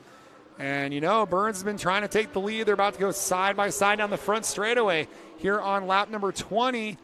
Oh, can Curtis Burns take the lead? He does. Yes, New he leader, does. Curtis Burns. Curtis Burns takes the lead, and it was great talking to Mike Sargent, and we enjoy having you here. And I think the 91 is going to try and make a run for the lead again. Here we go. Stephen Blakeslee giving a wave, and Mike Sargent in the booth. I'll be back more often. Thank you, sir. Yeah, good to see you, Mike. We got 3 cars now, so that'll be fun. Cool. Oh, cool. wow. We'd love That to see a sounds race fun. of those That does guys. sound fun. Yep. Take care. Yeah, the legendary Mike Sargent, of course, son of Marshall Sargent, in the booth. That's pretty cool at Madera Speedway. Very cool. We love it when Mike Sargent's around. He's a great guy to talk to. Yeah, when he told me that story that day, how they were coming down the hill into San Jose and the trailer departed and they had to put the tow vehicle in front of the trailer. It did a lot of damage to the trailer and the tow vehicle, but saved the race car, which is the best thing. So, we've got some crashing going on our monitor here for me. So let's take a look at it. Curtis Burns leads George Parrott. And unfortunately for Steve Schermerhorn, he had dropped back. Steve kind of mounts a bit of a challenge, and then the car looks like he has to back out of it a little bit, whether that's the tires on these trucks. Remember, we are short of tires, so some of these guys are running. Donnie Large today essentially just about out of tires. Their tires on that thing were shot after the race today. Worldwide shortage of racing tires. Who would have ever thought that we'd have a worldwide shortage of racing tires? But we do. And it's about to get interesting here with 23 to go as we're coming up on a pair of lapped trucks. And that'll be the 72 of Jesus Gonzalez Quintero and the 17 of Craig Tatum. And our top 3 have remained within arm's length this entire main event, Andy. And now they got to navigate lapped traffic. Yes, they do have to navigate lap traffic. Like I say, we've got 22 laps to go. And they're side by side right in front of your leader. Side by side, these guys are racing for position, and the 53 now of Curtis Burns gets in there. But unfortunately for George Parrott, he wasn't close enough to take advantage of that. But the guy who may be the big winner out of all of this exchange right now is Steve Schimmelhorn. There you go, because right on Steve screen. is closed right up on the back of that 91 and up entry. Yeah, and it's but now Parrott digs in on the 91 and maybe takes a little sip of some 91 and up inside the race truck there and pulls away once more. And, you know, one of the things is for Schermerhorn, that thing's a Ford, and so I know we got some Ford fans, some Chevy fans. See who comes out on top in this battle of Chevy versus Ford. See Steve really getting that kind of sideways out of the turn that time. Steve, you know, he's an old dirt tracker from the old, like Enduro days, and we often tell the story about Steve Schimmelhorn and how he came from Enduro cars, and he had this old Enduro car that he bought to the hobby stocks and way outclassed, and he just kept working on that car slowly and getting faster and faster, and then he purchased the Eloy Bazan hobby stock, found victory lane, the rest is history, championships and the like for Steve Schimmelhorn. Steve's a great driver, but saying that they may put someone in the hobby stock for the rest of the year, and he'll turn his attention to the late model for the rest of the year. Yeah, noticeably tonight also his sponsor, Nick Rowe, who's been running most of our hobby races, did not run tonight. So, no, we haven't seen Nick for a couple of races. Parrott went very wide off of 4. Saw that on our speed shot. So Parrott loops Parrott it. goes around. Look out, collects him. Contact. Yep, contact, and that's a lot of damage to that 91. Well, and how bad is the right side of Schermerhorn's? We're going to find out when he comes back the biggest around. problem for Steve is he probably cut a tire because... it's a lot of damage on the right side. For Steve, luckily it was in the middle of the truck, and looks like for the 91, his race is going to be done. Well, he's still going. We never went yellow. Yeah, it slowed right down, though. He's going to lose a lot of track position here. Maybe try and run around with 14 laps, maybe stay on the lead lap for George Parrott, but he's about to be lapped by our race leader, Curtis Burns. And if he continues to kind of limp around the track, Jesus Gonzalez Quintero could be on the way to a podium finish in the all-white 72. Yeah, Jesus Gonzalez doing a good job out there in that 72. Now let's look at the 91 is half a lap ahead of the 72. Yeah, he's got a pretty good advantage even with the damage on Quintero right now. Yeah, I don't think for Steve, I don't think it did any suspension damage or steering damage or was liable to cut a tire. That went in right behind the front right-hand wheel. Now the 91 here is slowing up. What will the 91 do? Goes up the racetrack. Yeah, let's Burns go through. So smoke now starting to come from the 91, from the front of the 91. So this is a lot of tire smoke on that 91. Will he cut down a tire? Will he make it to the end? And the difference, Stephen Blakeslee, is the length of the straight now. It is tightening up in 4 laps. Jesus has cut into this lead, and Steve Schimmelhorn now puts a lap on that 91 and up truck. So Curtis Burns, who was the runner-up finisher to Schermerhorn back on June the 12th here at Madera with the Southwest Tour trucks, has only got 8 laps to go to redeem himself and get the win. And for Jesus Gonzalez Quintero, he ran 5th back here in June. He might be able to get 3rd. So that would be a nice little redemption race for that driver as well. Yes, if he can, in fact, he's right on That's the back battle now. for position through 3 and 4, the 91 and the 72. And the 72 of Quintero has gotten pretty tentative behind the 91 of Parrott. He really hasn't pressured him. Like, he got a little bit nervous there. A little bit of inexperience perhaps coming out on the 72 truck. Is you'll see the gap between them as they go to put a lap on Tatum. Now, considering for Steve Schimmelhorn, considering he had that contact, Stephen Blakeslee, he is only the length of straight behind Curtis Burns. That's pretty amazing for Steve Schimmelhorn that he has actually run the fastest lap of the race too. For Steve Schimmelhorn, ran a 15.961, and that was on lap number 5 That was, I think, that lap where he made a whole bunch of ground on our 2 leaders. Now, this is pretty interesting that George Parrott has been able to open up the lead over that 72. We saw Jesus get really, really close, and I think George saw the smoke from that left front wheel on the 91. The 72. Jesus now has run into trouble and is slowing on the racetrack. So the 72 is slowing. So with 3 laps to go, you think George Parrott will be able to limp this guy, and Jesus is going to pull to the infield. That's going to be about as torn up as a second and third that you'll probably have ever interviewed before, Andy. Yeah, it's going to be.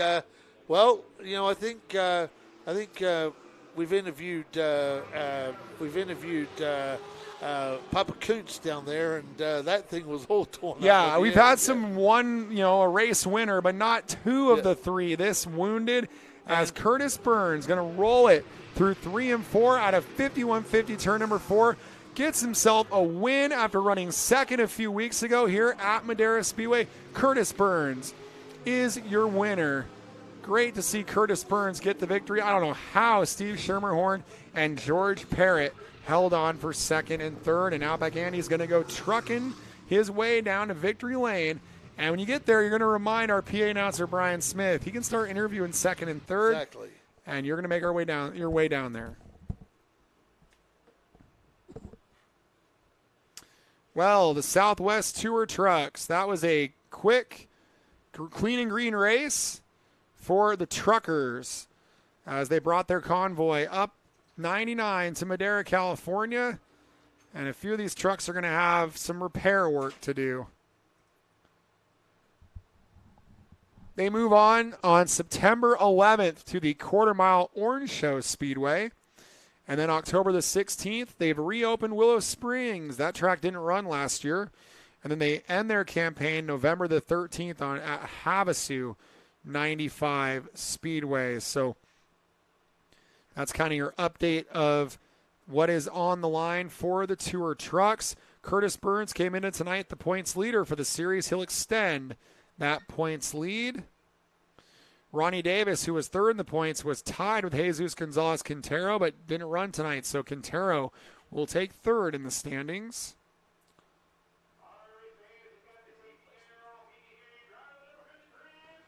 And here's going to be a look. As you saw, Schermerhorn was hounding the back of George Parrott for the second position. And Parrott got a little tight there through 3 and 4. Well up the groove. Comes down into turn number 1. We're going to see him go around. Not sure how that happened, but that end of the race course has been a little bit tricky tonight. And boom goes the dynamite as they make some contact there in 1 and 2. Well, your points leader and race winner, Curtis Burns, is out of that number 53 Chevrolet race truck for the Southwest Tour. In victory lane with him. And we're going to throw it down there to Outback Andy Foster with your race winner, Curtis Burns.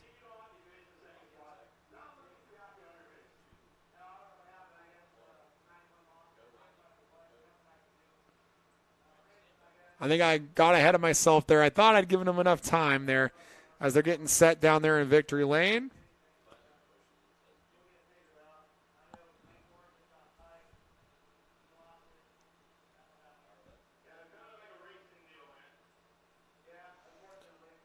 Coming up right after this, our Madera late models for 40 laps. And then our 60-lap Mission Foods Modified main event live for free here on ShortTrack TV and for MAV TV. All right, it looks like Outback Andy Foster is ready down there. He's standing by with our points leader, Curtis Burns, in victory lane.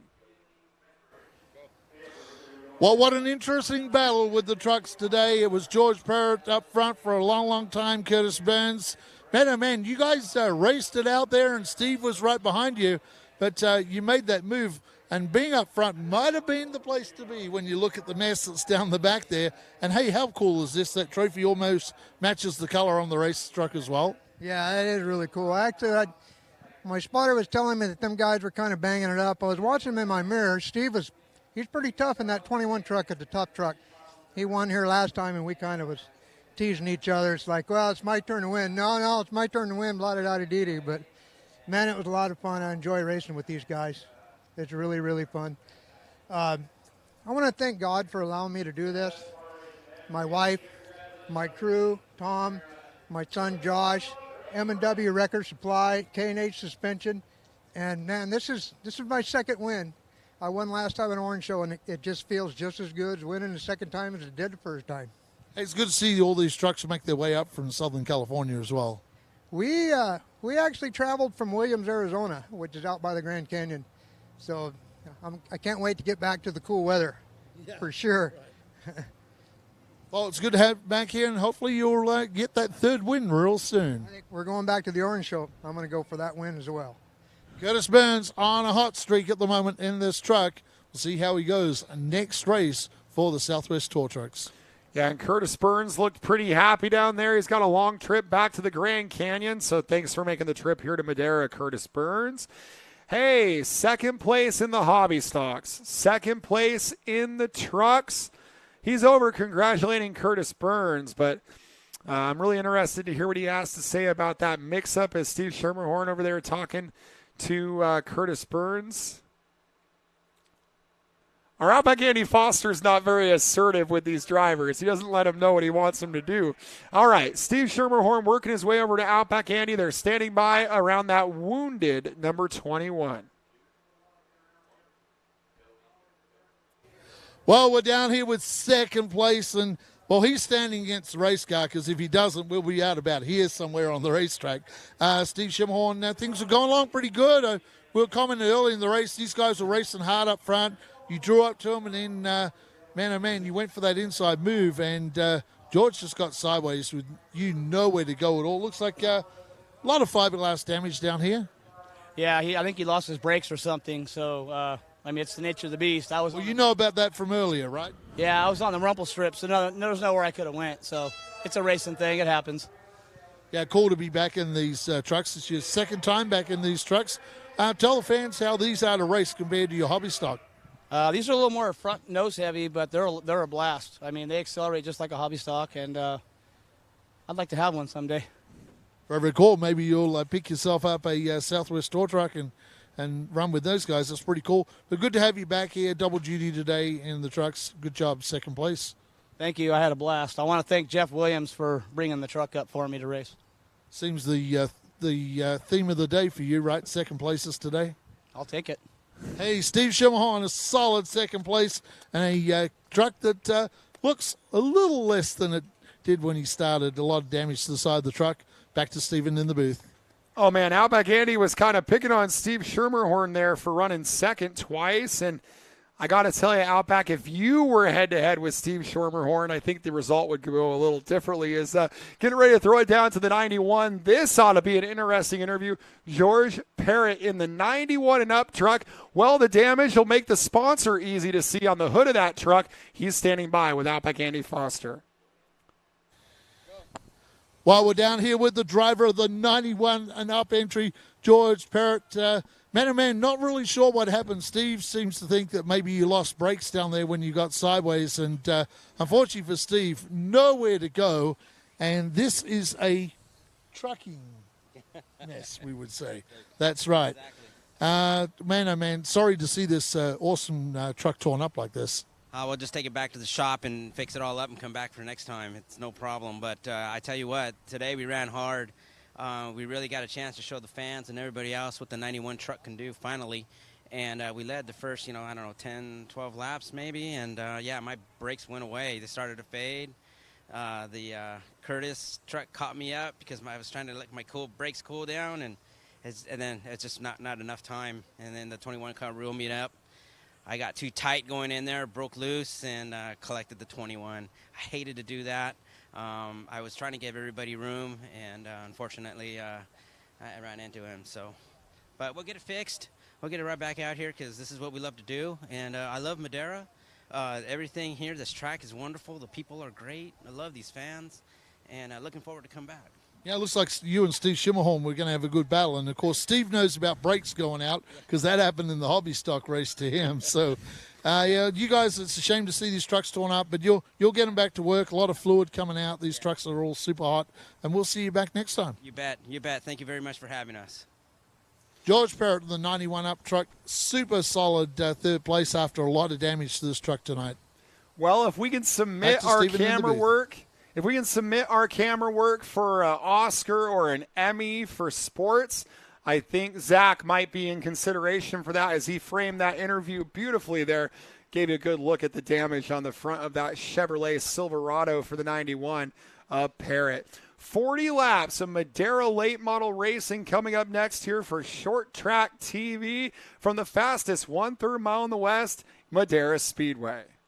Is that your stomach growling? Or the sound of thousands of horsepower circling the track? Fuel up for race day with Mission Foods. Supercharge your taste buds with fast and easy-to-create recipes that are winner circle delicious. Try some of our mouth-watering tacos to piled high nachos, fresh chips with guac, and more. Start those engines, because Mission has you covered from the green flag to the checkered flag. Now that's too fast, too tasty.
$51.50 is power.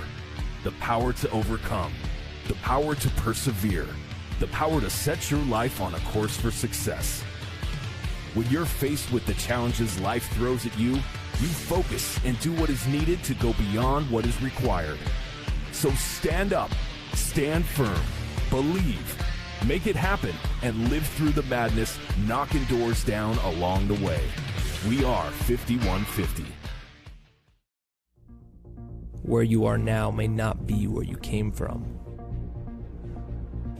Sometimes you're preparing for success, and sometimes you're preparing for failure.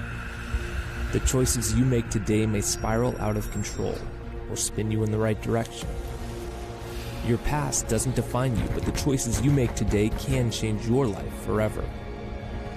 The drive can motivate you or destroy you.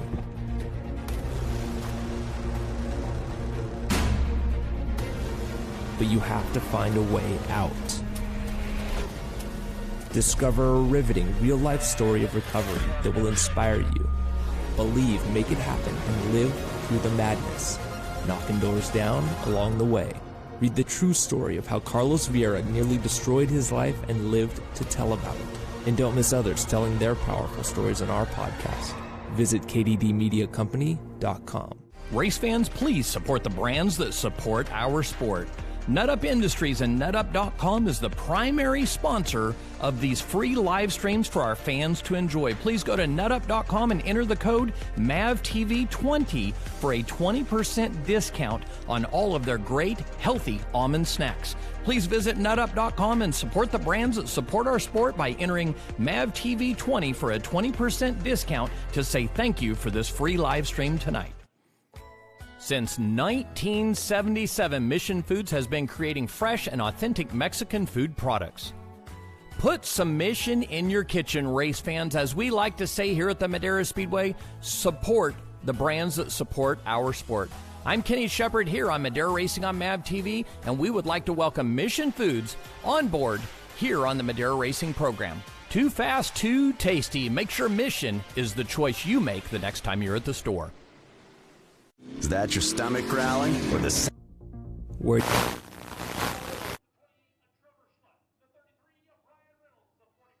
Short Track TV, welcome back. as we get ready for our late models to get underway. Our Madera late models for a 40-lap main event coming up. And before this one gets started, I just really quickly, two things I haven't done tonight is, number one, tonight is the 5-year anniversary of the passing of Brian Clausen. And I really wanted to give a hello to the Clausen family. Brian meant a lot to me and, of course, a lot of people. And then second of all, tonight is the night of the Kevin Triplett Memorial Race at Merced Speedway. And I hope they're having a great event there. Of course, Kevin, the longtime publicist for BCRA, passed away after a long fight with COVID-19. Both of us have worked with Kevin a number of times on events. So I want to salute Brian Clausen and Kevin Triplett, who were both gone well too soon, well too early, well too soon. So that just was something I didn't want to forget to do before this night was in the books. All right, we got our Madera late models on the racetrack. Take a look at who we have on the speedway, Andy. Yeah, from the back in the 68 is in the Doobie Racing, Rebecca Doobie. And in the number 5, Adam Kuhnfield taking over the 5 ride. The 44 is Mike Shapiro. The 96, the Papa is in the house, Lauren Papa Coots. Okay, so we've got the other car out there is the 10. I believe that's Sean Reynolds. And in the number 41, Joey Brazil. The 33, Ryan Reynolds. In the number 28, the first race for that new car for Trevor Schlunt. The driver of the 45 out of Atwater, California, in the Waterford Irrigation Corbin Cash 45. As our good friend Mark Chernowski would say, that's what I came for. That is racing Jason Aguirre. And the driver who's racing for the overall title and the Madera late model title, tooth and nail with racing Jason Aguirre. They call him the Wild Child from Las Vegas, Nevada, and that is the 12 rider Kyle Keller. Keller leads Aguirre by 2 points in the Madera late models, and Aguirre leads Keller by 4 points in the overall late models. A sizzling battle between them. I want to take this opportunity to salute the sponsors on the Reynolds Brothers cars. The 33 is going to be the Ridgeline Investments car, and the number 10 is the Diamond Star Investments car. But both cars sponsored by both investments companies, but Ridgeline is the company owned by Ryan Reynolds, Diamond Star for Sean Reynolds. So just want to salute their sponsors here tonight. So our next race for Madera Speedway, August the 21st, our MAV TV televised Nut Up Pro Late Models, 5150 Junior Late Models, Mini Cups versus Bandoleros here on ShortTrack TV as well. It's going to be our Children's Hospital night. Whoever wins the main event, a fan will get paired with each and every driver, and whoever wins the main event will get to have that fan in Victory Lane on MAV TV. We'll have a 50-50 raffle to raise money for the Children's Hospital. Nut Up will donate a percentage of their sales from the night at nutup.com to the cause as well for Valley Children's Hospital, and that is on August the 21st. Well, out back, you've been a part of a lot of these club late model races, and, well, can't beat the front row we have tonight. No, you can't beat the front row, and it's been like that most of the year. And tell you what, they are very, very close to that pace truck, these two drivers. They're eager to get going. Kyle Keller and racing Jason Aguirre, and they have been hard at it all year, and this will probably go down the championship to the last race of the season. That awesome Mustang pulls the infield, Keller and racing Jason Aguirre. So it's a Las Vegas, Nevada driver, although now residing temporary in Madera, California, and a driver from Atwater, California, just about 40 minutes north of here. And Aguirre, the big run off the hill. We've seen that a lot from Aguirre. He loves that run off of turn number 2. Will he get around the outside of Keller? Yes, he does out of turn 4. Wow. Super fast racing on the racetrack. Steve Lacey for our late models. Yeah, they're still briefly side by side there through 1 and 2. Racing Jason Aguirre in the lead. Kyle Keller in second. Keller trying to make a run up the inside, but Aguirre's going to lead lap number 2. It's Aguirre, Keller, Schlunt, Brazil, and Shapiro, your top 5. And Kyle Keller has not gone away yet. He's still in the mix there with the 45 of Aguirre. Well, the interesting part about it is, you know, for racing Jason Aguirre, I'm pretty sure I'm looking down there in the spotter stand. I'm not sure, but I think Michelle is spotting for Racing Jason Aguirre today. Not sure if it's the boys for Racing Jason, but Jason's up front. She's doing a good job behind the microphone with the spotter, with the headset, and Racing Jason Aguirre. Look at this battle here. This is Trevor Schlunt and Joey Brazil. Earlier in the race, they got to bumping a little bit. Brazil drove up to the back of 28, but right behind them, there's a whole bunch of racing with the Reynolds boys, with Papa Kearns and Mike Shapiro. Well, that battle for third, those are a couple of beautiful brand new late models that only have a couple of races underneath them. In the case of Schlunt, talked to Dennis Schlunt in the pits, said this is the first race for the car, first main event for the car, and so far so good in third place. These cars did come. They ran some practice. I think they ran qualifying in the heat race. Did not run the main event with this car, but they're back with it now, the 28 car, and it's good to see them going hard. And that Dennis Auto Repair, number 28, Trevor Schlein, of course, a very, very good race car driver and a former champion in this division here at Madera from a couple of years ago. So Racing Jason Aguirre over the line. Kyle Keller second. So Aguirre can't slip up here at all. And, you know, they've thrashed on this car. This car was damaged in the MAV TV race last week ago. Yeah, and he only received the parts, I think, Thursday. They got the parts Wednesday or Thursday. They got all the parts from the chassis manufacturer, and they have been really going to work on this car, putting this car back together. And, of course, MTFX Graphics Mark, he came down and sticked the car up before today's race. So they've really had their hands full all week working on these cars. Well, now as a look at the 41 of Joey Brazil. There's a look at your race leader, the 45, Racing Jason Aguirre. This time by 11 down, 29 to go. Aguirre, Keller, Schlunt, Brazil, and Shapiro, and then a nice little battle behind them for the 6th spot. So there's some good racing deeper in the order, but the top two have really separated themselves. You can see that here on the speed shot. There's Keller in second, and here's that battle I was talking about for 6th. Coots trying to fight off the Reynolds brothers. Yes, he is. That's Ryan Reynolds in the 33. So Ryan, trying to get this car, and they had some incident last time out where they had problems with that 33 car, so got involved in an incident, and Sean didn't get to start the last main event. That those rookie stripes on the back, obviously they're not rookie racers, but rookies to the late models. And right in front of them, seasoned or veteran, is Papa Kuntz there. So I talked to the Reynolds in the pits. I said, how much do the MSTs weigh? They said about 1,750 pounds.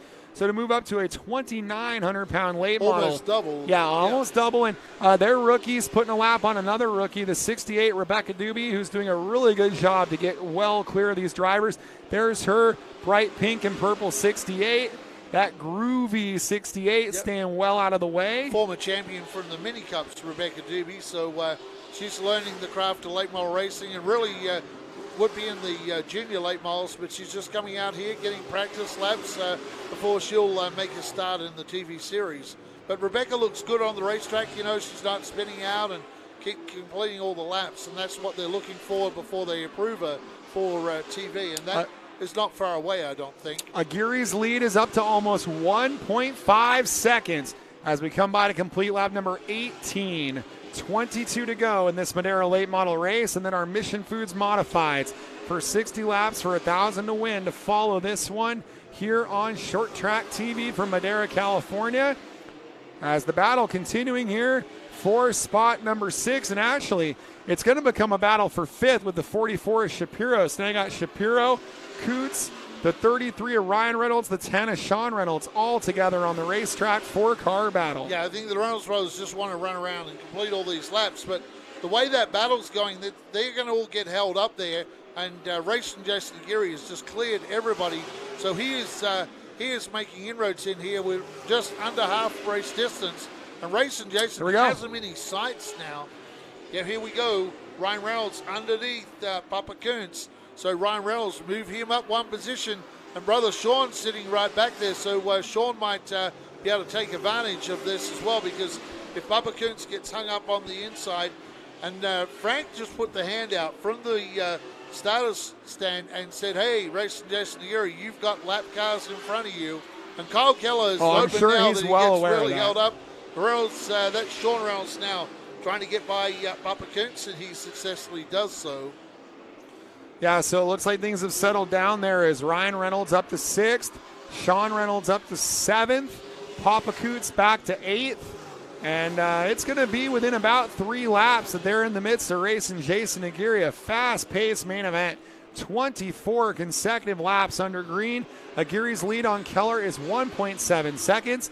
Aguirre's lead on Trevor Schlunt, 7.3 seconds, a half track back to Trevor Schlunt in 3rd. Well, racing Jason Aguirre is closing in now on Papa Kuntz. He'll get by Papa Kuntz. That's a hot-looking race car, too. I love that new paint scheme on that brand-new body that Papa Kuntz has on that.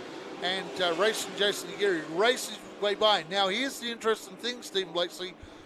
Those 2 cars, the 10 and the 33. Oh, as Trevor Schlunt spins from 3rd, yeah, and the Trevor yellow spun comes around. out quickly on the front straightaway, and that is a godsend for the 45 of Aguirre as he was entering the Lion's Den there. Not really. It will erase his lead, but he was entering the Lion's Den where it can get a little out of control. He can much more control his destiny now as we'll get a caution with 14 to go. We'll re-rack him, restack him. Aguirre versus Keller here on Short Track TV. Well, I'm actually going to disagree with you heavily on this one. I'll tell you why. Racing Jason Aguirre, the 2 cars that he has to pass next are essentially team cars. Here we go. Trevor just spun in on his own straight off of turn 4. So, Trevor, that's unusual for Trevor Schlunt. But here's why I disagree with you. Racing Jason Aguirre had 2 cars that he was going to pass that were lappers. The 10 is Sean Reynolds, and the 33 and we're going to see it again. Here it is. Look at that. Yep, just spun it out. Just spun it out. Just turned around. Then the reason I disagree with is those 2 team cars are essentially part of their racing family and team. So those cars would have moved over and then made it hard for Kyle Keller. They could have pulled down and just made things just that split second for Kyle Keller. So I just disagree with you. I think that Jason did not want to see the yellow. I don't think you want to see that yellow. You can see it the other way, but I can see these 2 cars holding Kyle Keller up. Well, I think a battle with Kyle Keller, they've been racing together all year, and I think there's a bit more predictability about how Keller will drive, the respect level between them, as opposed to the Reynolds, brand new to late models, and they were in a ferocious battle. You only have to stay down for a little longer, and you can make it difficult. You can make it easy for Jason. Here's what I'll say. I've got my Watsonville glasses on, and I know how ferocious the lap traffic is there, and that Absolutely. any opportunity to get free real estate in front of you and clean air, I will take that. And so maybe I'm taking my Watsonville lens a bit, but the lap traffic there can unhinge a race. So let's toss a coin. What are you thinking? I'm thinking Racing Jason is going to take the outside on this restart. What is your thoughts there, sir? Well, that's tough. Remember the big run off the hill he got on the initial start, and he's really good up higher if he gets it right going into 1 and 2. But Keller's been liking the bottom, and I think Aguirre will go top. Yeah, I think Aguirre will go top here, and he does. We both decided that he will go to the top, and he did, because the way he's been getting the run off that hill. And, Jason worked like last week on the Friday night practice before the TV show. On the Friday night, they put cones out, and they do what they call a high line. So you use the second half of the track up towards the wall, and he was blazing fast up on the high line from what I was told on the Friday night here at Madera. So we know that car's operating on the high line. Racing Jason Aguirre's won a lot here on YouTube, has never won on MAV TV. And race fans, I can't underestimate how much Racing Jason Aguirre really wants to win on MAV first TV. he's got to win this one, which does. would set him up beautifully for the Children's Hospital night. As Brazil faltered, 3 cars step away. And because of the number of lap cars, look at where Schlunt got to restart, up there in 3rd again. Back in his 3rd position on the racetrack. So, Trevor Schlunt spun but got to start there. Aguirre holds the lead. Aguirre holds it with 14 to go. Yep, Aguirre, big run off the hill. And Kyle Keller, the kid Keller is coming after him. So Racing Jason Aguirre, we'll see how he goes here. Racing Jason doesn't have to run off in the distance. He knows he can just pace himself, although, we often talk about tire cycling. We had that restart. We ran around for a few laps.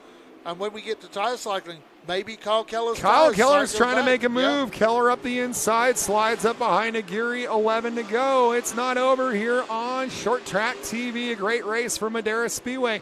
And there's a look at racing Jason Aguirre in the Corbin Cash, Waterford, Irrigation, Toyota trying to hold on to the top spot. 10 to go. 10 to go for racing Jason Aguirre. And he will run off the top of the hill, zoom down the back straight, and you see him just pull away from Keller. I think Keller's a little bit better in 3 and 4. In fact, is a lot better in 3 and 4. Closes up on racing Jason Aguirre.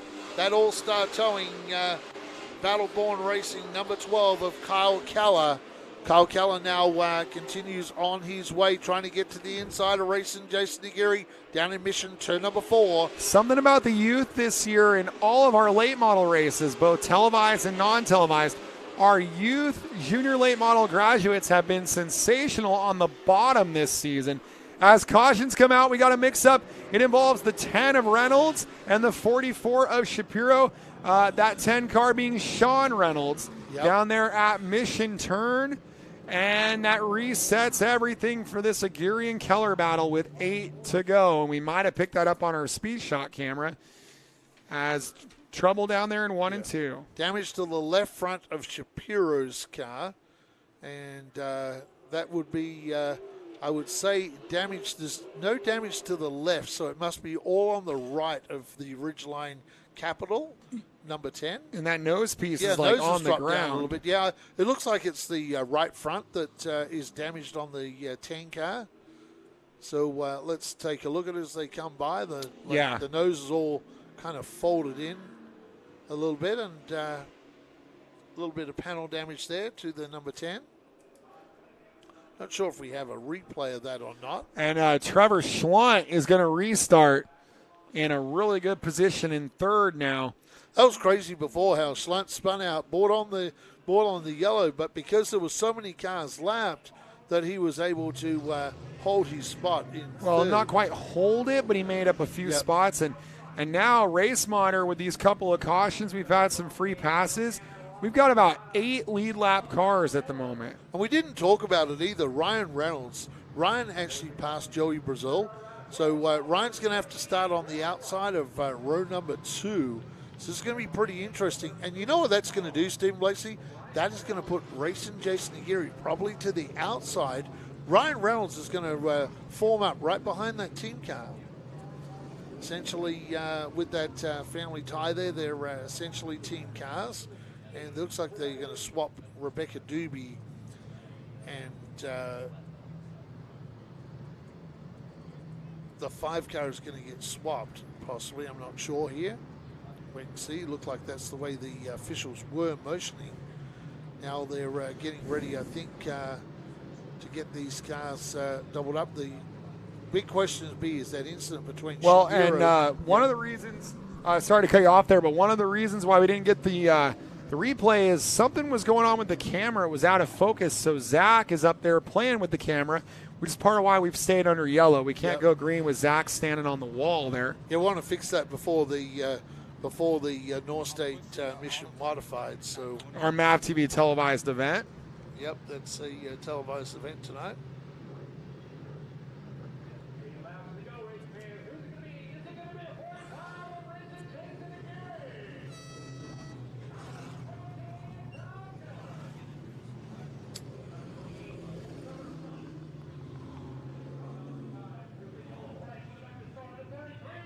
Steve Blakeslee and I just running through some my race pass stuff and looking at other events in the area. And gotta say hello to me something, and the answer to that question is one of those sanctioning bodies is killing the other, right? Yeah, no comment there. Is want to give a salute to my friends at Delta Speedway who are fighting the good fight. You want to go to SaveDeltaSpeedway.org. You can sign the petition to try to preserve that speedway. And tonight they're entertaining the mayor of Stockton at Delta, and they've rewarded him with 85 cars for 4 divisions of racing. So good luck to them. Well, racing Jason Aguirre picks the outside. Young Kyle Keller, the Las Vegas temporary Madera resident, picks the inside. Racing Jason Aguirre, and we got a spin on the start. Coonfield has turned it around, and this will bring out a yellow.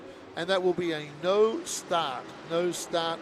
We'll rack them and stack them back. So that's a no start. And that's pretty cool for Ryan Reynolds too, because Ryan Reynolds gets another shot of a restart up in the front 2 rows. So he'll be loving that. The Coonfield car is around, so we still don't have that car under power yet. So we're probably going to need the push truck. We'll bring that nice blue Chevy product push truck out onto the racetrack and push away that 5 car. And so now it So sounds it looks like Zach is. Look at Zach running. I wish we could get a shot of this. Look how fast this guy is. The fastest thing on 2 legs. Well, Zach and Matt are in a race to see who can make Kenny happy with a fixed camera.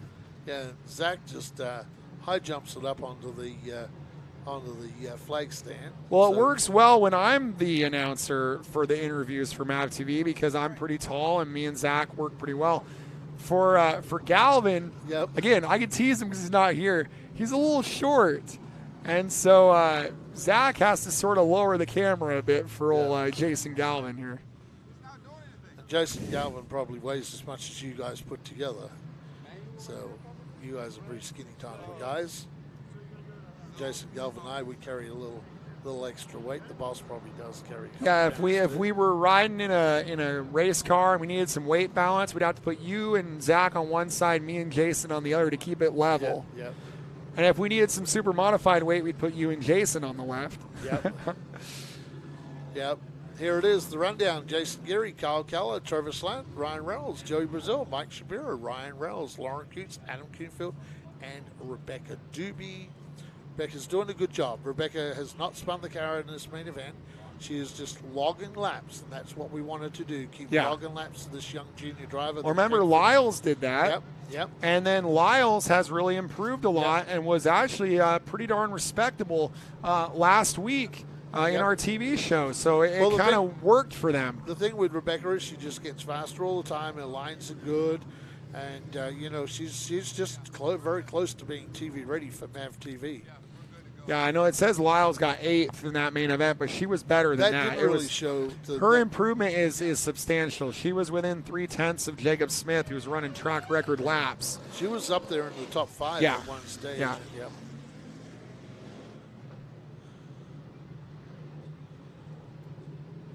And it's like one of the things we were talking about here about Delta Speedway is they're talking about redeveloping those Stockton racetracks. Looks like Zach has actually fixed the camera, maybe. Yeah, that'd be good news. Yeah.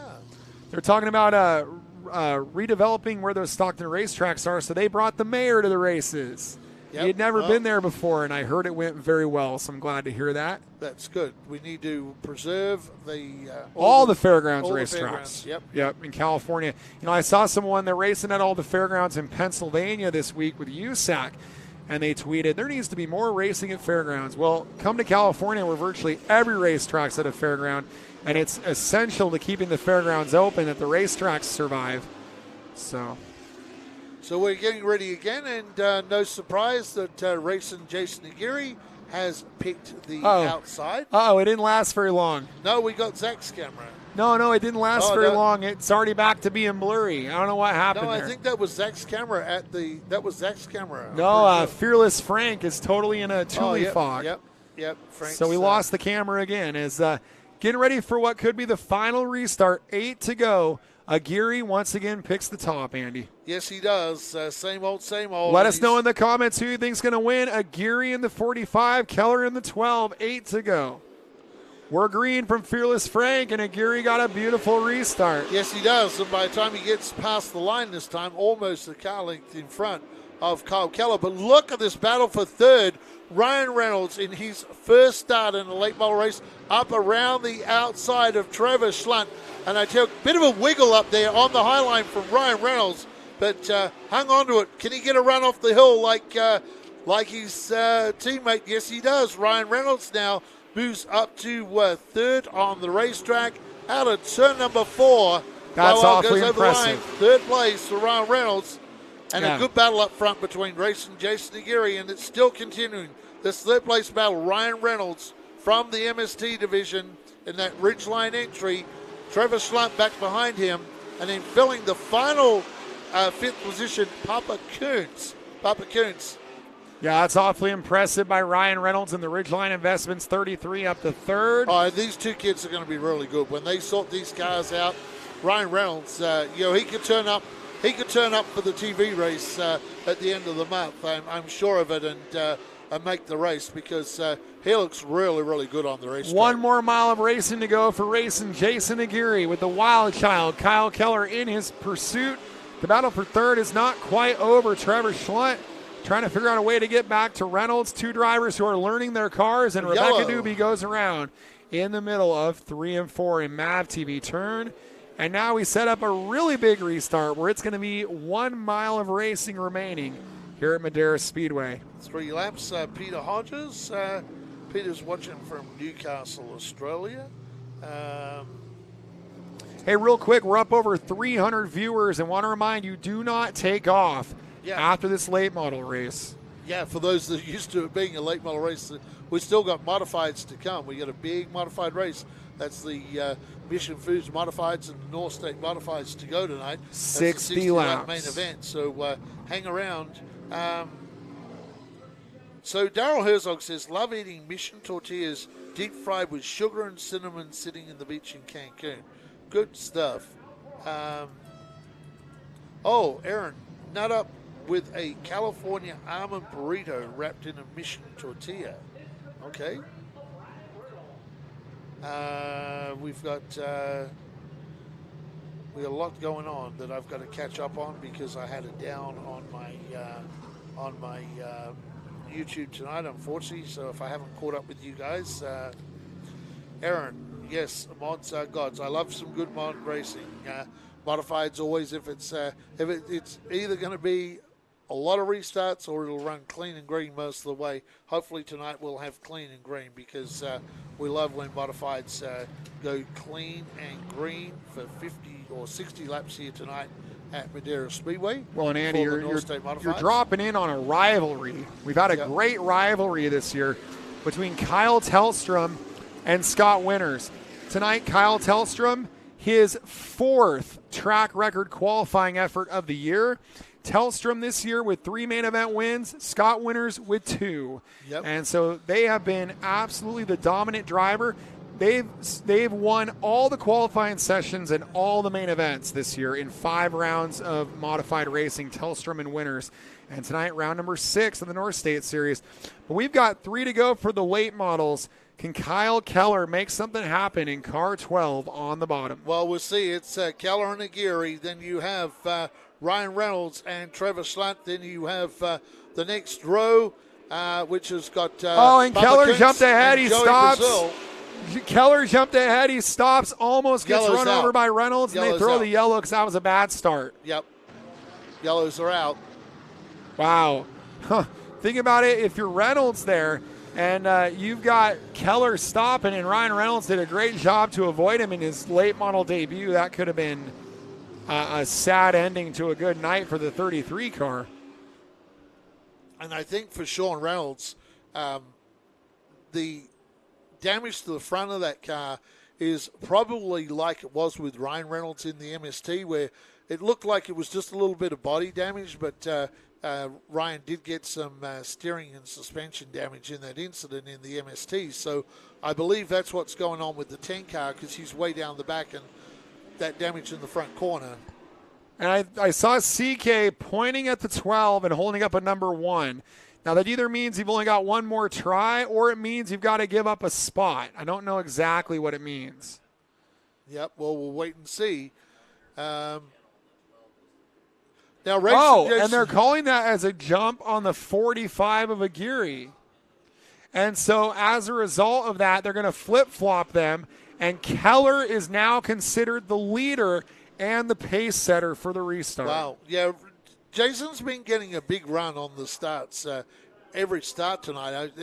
The start before, he was like a car length ahead when they got to the checker flag. So the 12 has to be the first car. He's the leader now on the outside. Kyle Keller Aguirre played that pretty close, but it worked out. Yep. Aguirre almost jumped Now, that. will Keller get the run off the hill like Racing Jason does? He does. New race leader as we head down the back, and a new third-place car, Trevor Slunt, as Aguirre now trying to find a way past the 12 car. 2 to go, and it's not over between the top 3 or 4 on the racetrack.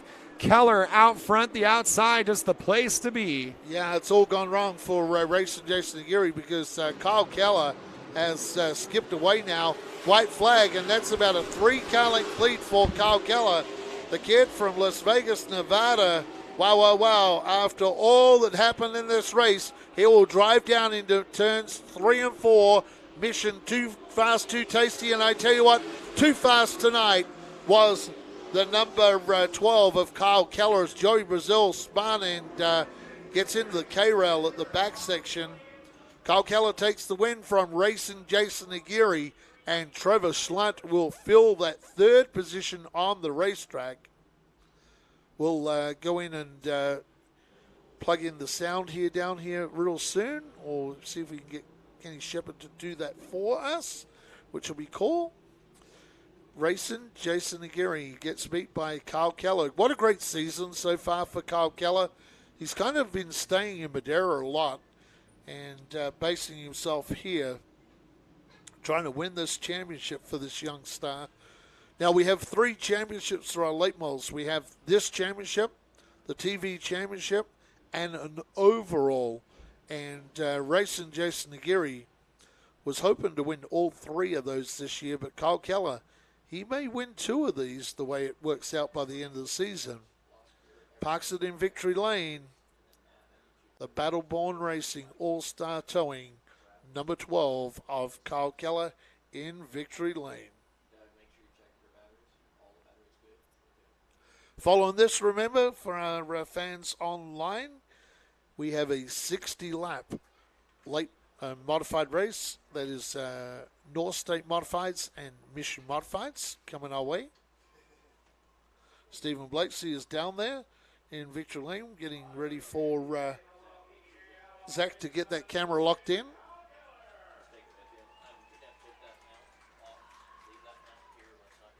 Kyle Keller down there being introduced by Brian Smith, the track announcer, as the winner of the event. Fans went crazy down there.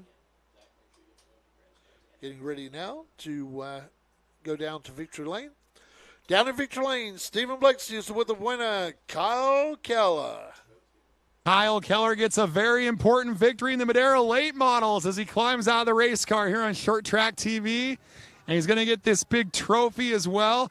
And Kyle Keller, how important was it to get the outside after that restart? Man, I knew that he wasn't ahead of me, so I checked up, and caution came out, of course, but when I was told I was the leader, I picked the high side, but this wouldn't be possible without all the sponsors at Madera, Nut Up, 5150, Mission Foods for getting us a racetrack to even race at. I want to thank all my amazing sponsors, Steve and Sherry back home, Battleborn Racing, All-Star Towing, Mojave Masonry, Competition Carburetors, Wix Filters, Cornwall Tools, CSM Graphics, just everyone that helps me. It's amazing, and I wouldn't be in victory lane without them. Now we've got the MAV TV races in 2 weeks for the Nut Up Pro Late models. It's going to be Children's Hospital night. After getting this win tonight, how motivated are you to come back here in 2 weeks? Very motivated. We came all the way from the back last TV race to get all the way up to second. Finish first here. I think we can pull a win on the next TV series, make it 7-for-7. Big smile on the face of Kyle Keller. He wins the Madera late models here on Short Track TV. Yeah, that's an amazing streak for Kyle Keller right now. And the confidence is high, and that means big things. Confidence can do a lot for you. Racing Jason Aguirre, shake of the head down there, knows that he gave one away tonight in the Waterford Irrigation Corbin Cash. I think Racing Jason needed to put a little Corbin Cash in himself. Maybe something to focus there a little bit because sure gave this one up tonight. Stephen Blakesy is down trackside with the driver of the 45, Racing Jason Aguirre. This is an incredibly tight points battle between Kyle Keller and Racing Jason Aguirre in both the Madera late models and the overall late models. And take us through that restart, a very important restart. You come home second tonight.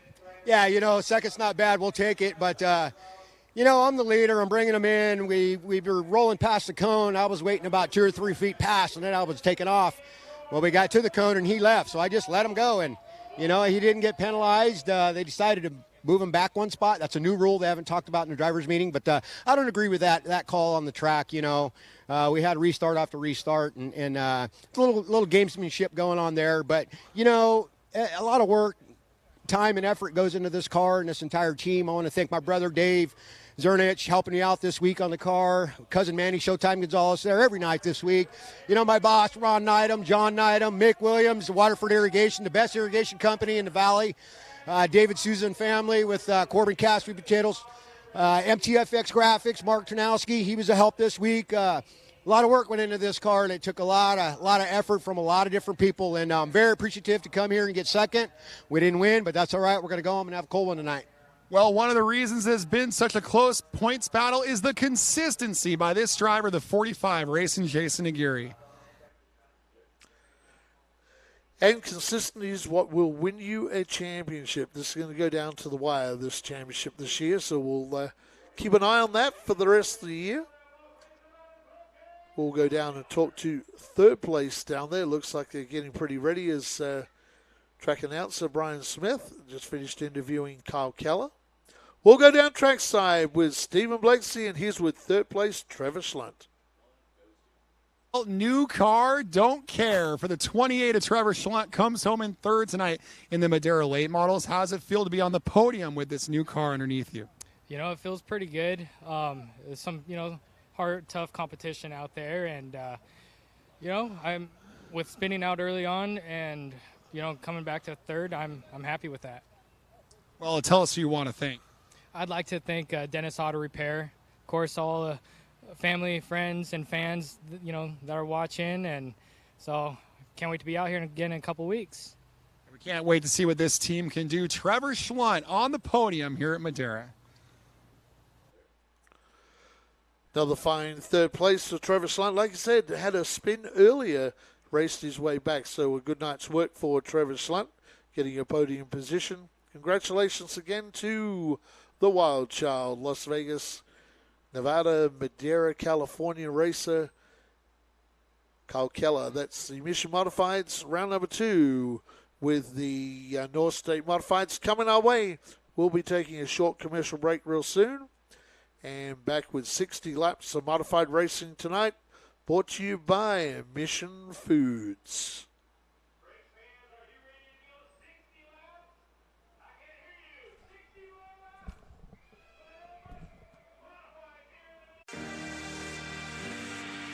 Through the Race to Be Drug-Free campaign, we raise awareness about the harmful effects of drugs.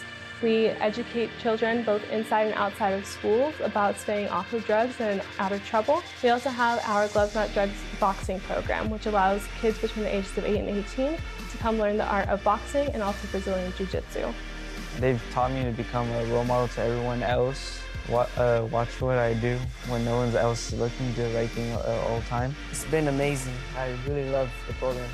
My favorite part is working with my team, my coaches. You know, they made me who I am. The program really motivates them to become a better person. I've gotten better in school, more discipline, and I've gotten better grades since I started this program. Your teammates, they're not only your teammates, your family, you know. Kids who could potentially be doing something bad with their lives, and they can turn it into something good and positive. Thank you for this sport, and it helped me a lot.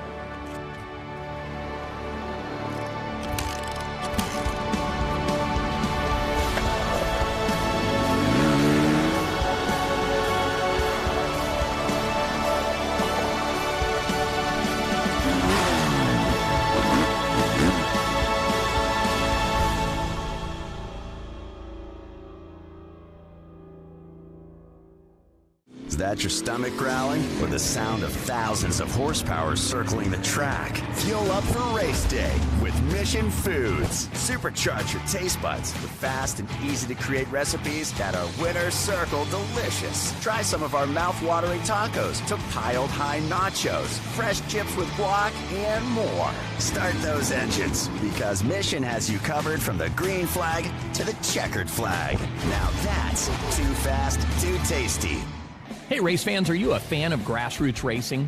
Would you like to see more content from behind the scenes at the Madera Speedway? If so, you need to check out our YouTube channel, ShortTrack TV.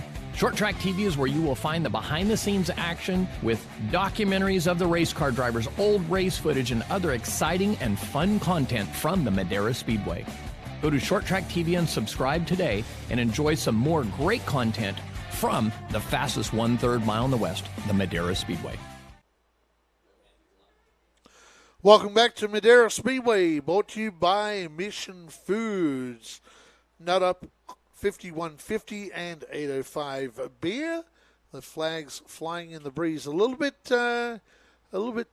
smoky here in Madera, California tonight. A lot of fires again in Northern California.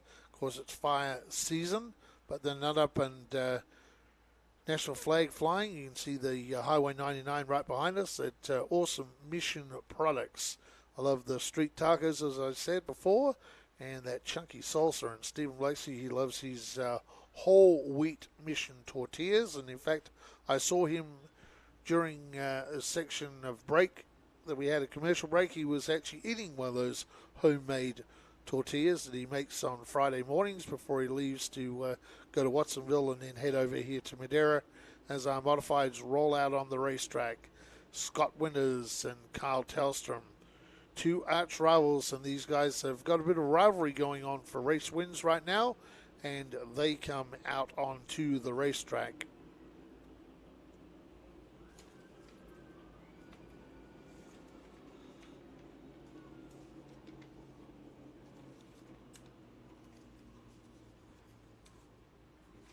Get ready now to get these cars lined up. Stephen Blakeslee will do his stand-up and then head back to the booth. Great looking field, too, of North State Modified Mission Modifieds. Had the dash earlier in the night. Of course, the winner of the dash was the 44. Did a great job, Charlie Collins. Charlie Collins out of Lakeport. Scott Winters, good to see Scott Winters here, the driver from Tracy, California.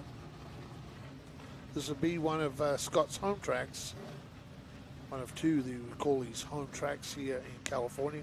Standout modified racer for many, many years, Scott Winters in that Ferrari Farms entry. Took a step back for a little while, and Ferrari Farms team bought Scott Winters back to run the 24 car.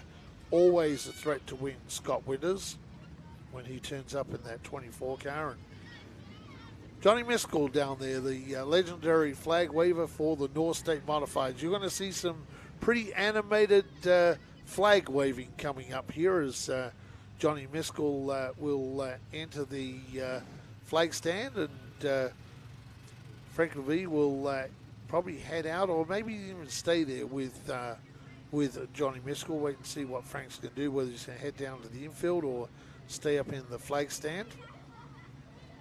Remember, we're dark next week. No ShortTrack TV next week, but we'll return in 2 weeks with a great program for MAV TV. Steve Blakeslee is down trackside, ready for his stand-up with Zach for the Mission Modifieds and North State Modifieds. It's time for round number 2 of the MAV TV televised Mission Modifieds, part of the North State Modifieds tonight, here from the fastest 1/3 mile in the West, the Madera Speedway.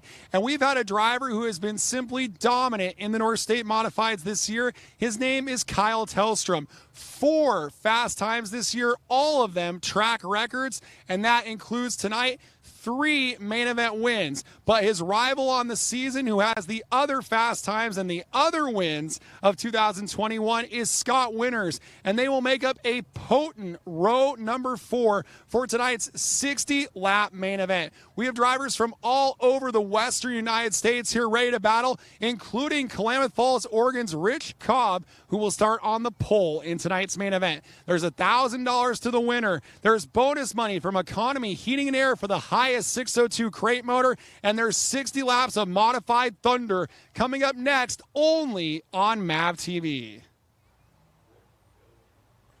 Thank you very much, Stephen Blakesy, doing his stand-up for MAV TV. Like I say, with this race will be airing on MAV TV, so you'll hear us throw back and forth mentioning MAV TV.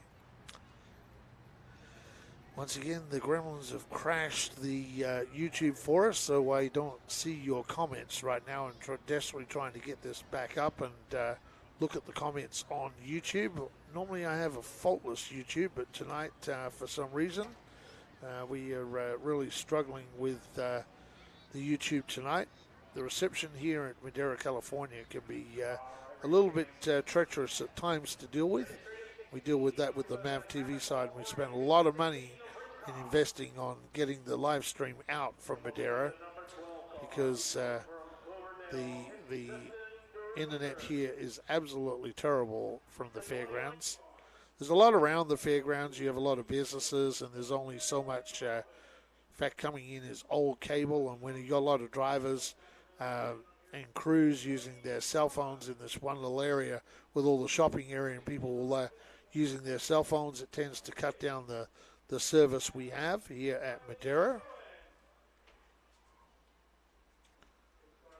I'm going to try and dial up the ShortTrack TV once again and see if I can break into you guys. We just got some late changes that we have to make on our entry list. Johnny Miskell down there, that's the legendary Johnny Miskell for North State Modifieds, as they do the introductions to the drivers trackside.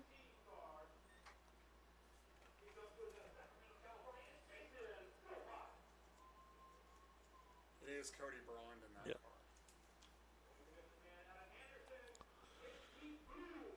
So, Stephen Lacey, you join us back in the booth. Good to see you back up here, sir. Good field of North State Modified, Mission Modifieds tonight. Yeah, great looking field. 15 cars, 60 laps, $1,000 to win. But there's also some tremendous money courtesy of Economy Heating and Air in the Economy Heating and Air Challenge. $750 for the highest crate motor, $500 for second, $250 for third, plus $100 in tow money from Lucas Oil, plus an extra $100 in Lucas Oil tow money. And so of these 602 crate motor cars, that would be $950 on top of wherever they finish for the highest finishing 602. So let's say Jason Philpott can equal that 5th place that he had last time we were here. That would be a $1,350 5th place, plus he would have got $50 from the dash. So he could leave here with $1,400 running 5th in a 602, and that he told us in the interview, he said that was the draw for them to be here tonight. And we talked about it in the open, the battles between Tellstrom and Scott Winters. And, you know, Kyle Tellstrom setting 4 track records this year. Tellstrom winning 3 main events. But Scott Winters is the points leader, and can he maintain that points lead? I think that 4th row after the 8-car invert is going to be the row to watch. Yes, it will be. And anytime you have Tellstrom and Scott Winters, I was saying while you were down there, Scott Winters jumped out of this 24 car for a period of time, but Ferrari Farms brought him back into that car. And anytime Ferrari Farms bring a race car to the racetrack, you know that's a car that's very, very capable of winning every time. So you're going to bring us in for MAV TV at about 3 to go, and we'll get this thing underway for Madera Racing on MAV TV. For our friends on ShortTrack TV on YouTube, you're going to hear us reference MAV TV a lot because we are going into a broadcast for MAV TV. And so that's what we'll be doing here in just a moment here from ShortTrack TV on YouTube. Mission Modifieds. What? North State Modifieds. Mission Modifieds or Mission Modifieds? Mission Modifieds. And we're going to call this the Mission Modifieds featuring the North State Modifieds. Yep. This is round 2 of the 3-round Mission Modified Series. The 3rd round is on the Turkey Triple Open in October. So for Kenny Shepard as well, we're going to need a notification with 3 to go from our officials if we can get that. We are working with North State officials as well, so just want to make sure that gets done for us. Just want to make sure we give ourselves plenty of time to go through the lineup. Yep. And I just announced this series literally 2 weeks ago, so I'm rather familiar with these drivers. So we'll be able to blast through this pretty quickly. As I think they're going to do perhaps a couple of hot laps. And then after the hot laps, we'll jump in for MAV TV as they're asking them to kind of single out. Man, the excitement level. Get these guys singled out. The fans loving this. A good quality field of modifieds, and someone here, Aaron Keller, Aaron saying Keller can drive. Yes, he can. Kyle Keller. And we got Eve Allen saying Kyle Tellstrom's going to win. Aaron saying the NorCal smoke is heading down south into SoCal. So yeah, it's pretty smoky here. It's coming in late tonight. And once it gets a little cooler, that smoke is bearing right down on us. All right, so they're going to give these cars a couple of hot laps, and when they get done with that, we're going to jump in for MAV TV, Andy. It makes it a little difficult to breathe. Enjoy the Mission Modifieds in association with the North State Modifieds. Do their hot lap session.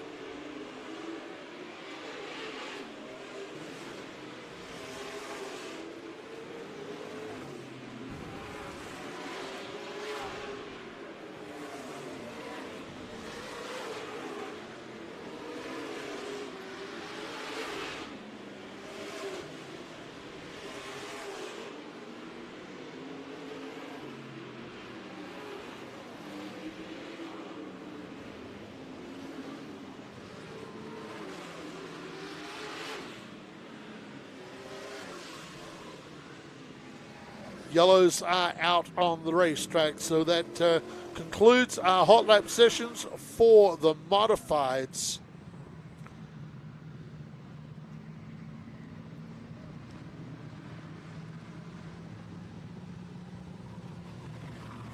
Welcome back to the Mission Modifieds featuring the North State Modifieds, round number 2.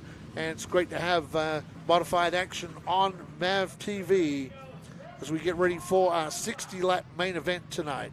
Yeah, let's take a look at the starting lineup. I'm Stephen Blakesley. He's Outback Andy Foster. On the front row, the 16 of Rich Cobb, the 12 of Dustin DeRozier. We move to the next row on the outside, the 42. That is Rick Avila. In fact, we're going from the front, so it'll be the 21. Of Darren Sullivan, and to his outside, right. the 02 of Cody Braun. The third row, the 57K of Kylie Keown, the 27 of Ian Elliott. Then we go to the row that matters, I think, tonight. The fourth row on the inside, it is Scott Winters. On the outside, the 5K of Kyle Tellstrom. Third row, the 15 of Jason Philpott, the 96 of Keith Bloom. Then we move to the next row, and that's the number 2 down there on the racetrack. Stephen Blakesley, and the 2 is Adam Kuhnfield, and to his right. outside, the 48 of Calvin Hedgie. The next row, the 44 of Charlie Collins. Then the 42 of Rick Avila. 16P of Dustin Patterson. Going to round out your starting lineup. Onboard cameras tonight, we have 5 of them, including the 44 of Charlie Collins. The 2 of Kuhnfield. The 24 of Scott Winters. The 5 of Tellstrom. And the 27 of Ian Elliott. So that's your field, 15 cars, $1,000 to win. They're getting set to go, the North State Modifieds and the Mission Modifieds. Round number 2, put some Mission in your kitchen. It's race on here from Madera Speedway. And I really like the way we've got these in-car cameras set for tonight through the field. We should get some good action from our in-car cameras, and to the line. Wow, what a great start from our modifieds, the Mission Modifieds, featuring the North State Modifieds. And down the back, it is the number 12, the leader of the pack. DeRozier on the outside of Rich Cobb out of Klamath Falls, Idaho. Give lap number 1 to DeRozier by just a nose. And Cobb trying to fight back. The 0-2 of Cody Braun is up to third. We're still side-by-side for the lead. We are side-by-side for the lead. This battle continues between DeRozier and Cobb. And I think we're going to give that to DeRozier again over Cobb. They are side-by-side down the back into turn number 3. This battle is pretty interesting, Stephen Blakeslee, and I want to see what happens when these fast cars start moving from row number 4. But DeRozier now single-filed this out. This is the first time they've gone single-file. So DeRozier now, whether Cobb let him go, I'm not sure. Maybe he did and said, let's hook up and let's get going. Whoa. We had a car super sideways, and that was the 0-2 of Cody. We had Cody Braun was went super very sideways. Yeah, Cody Braun, who races for Sal Lopez, was in the third spot, got very sideways. Some heads-up driving there from the 21 of Darren Sullivan. Sullivan now looking to the bottom, and don't look now, but a new driver, lap 5, and car 5 is up to 5th on the outside, as there is Kyle Tellstrom passing the 27 of Ian Elliott, who was a podium finisher at Roseville 2 weeks ago. Well, Tellstrom has to be careful here, because we've seen how sideways Cody Braun has been getting that 0-2. And Sullivan, you did a good job earlier when Braun got super sideways to back out of it just enough to let Braun gather it up and get back on the racing line. But Tellstrom now up on the high line. Last time we saw Braun at Roseville with the North State Modifieds, he drove 23rd to 7th before spinning out of the race. So starting up front, he's showing his skill for the driver out of Redding, California, battling with that 21 of Darren Sullivan out of Kelseyville. Different ends of Northern California, east and west. And right now the inside, proving the best line for Kelseyville Sullivan. He takes over third. Well, Tellstrom still finding a battle to try and get through to these guys. So too for Winners. Winners is really struggling, Steve Blakeslee, to make his way past now. Moves up on the 96, and that is Keith Bloom Jr. So now Scott Winners trying to go the outside of Keith Bloom Jr. He wants to at least stay in touch with where Kyle Tellstrom is. Don't forget, it's a 60-lap race. It's hot, and so they don't really need to push too hard yet. I wouldn't push the emergency button yet if I'm the 24 of Winners, who just ran his best lap in the main event here on lap number 11. And Winners right now in spot number 7. By the way, for the $750 bonus for the 602s, that's being led by the 15 of Philpott, who runs 10th right now on the racetrack. Yeah, those Craig Motor cars back further, but here we go. We got trouble. Cobb now. Cobb's out of the group. That's the other 16 of 16. Patterson. Getting lapped Patterson, already. Our visitor, who's here up from the south out of Palmdale, California. And so Dustin Patterson going a lap down, but Johnny Miskell was feverishly waving at Patterson. We got a pair of blue 16s in this race, and Patterson finally gets clear of the leaders. Elliott just got in the side of Sullivan out of turn number 4. That's a big battle between these guys right now. Elliott to the inside, and you got to see Winners now has found his way to that number 5 car. That's what he has to do. Keep tracking with him all the way through as Elliott races inside Sullivan.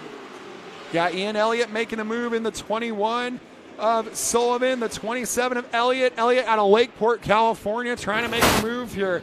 This is your battle for third, this time by 16 clean and green laps in this 60-lap mission modified. Round number 2, it's been all Dustin DeRozier so far. He's led the way on Rich Cobb, side by side for third. 5th is the 5 of Tellstrom. 6th is the 24 of Winters. And then 7th for Bloom, 8th for Braun, 9th for Keown, 10th for Philpott. Yeah, DeRozier doing a good job up front, but Elliott now has found a way past the 21. Has the 21 got to fight Rick Avila? That's the lap car, the 42, the driver out of Pleasanton, California, as they race by him. So Rick gets out of the line, lets him go. Now the 21 of Sullivan sandwiched between the 5 of Tellstrom and Winners, and looks like some damage maybe to the front of Ian Elliott's bumper on that 27 car. Well, those bumpers were made for knocking. That's just what they'll do. Is here comes the 5K of Tellstrom. He is sporting some incredible speed, going to the outside of Elliott for the third position.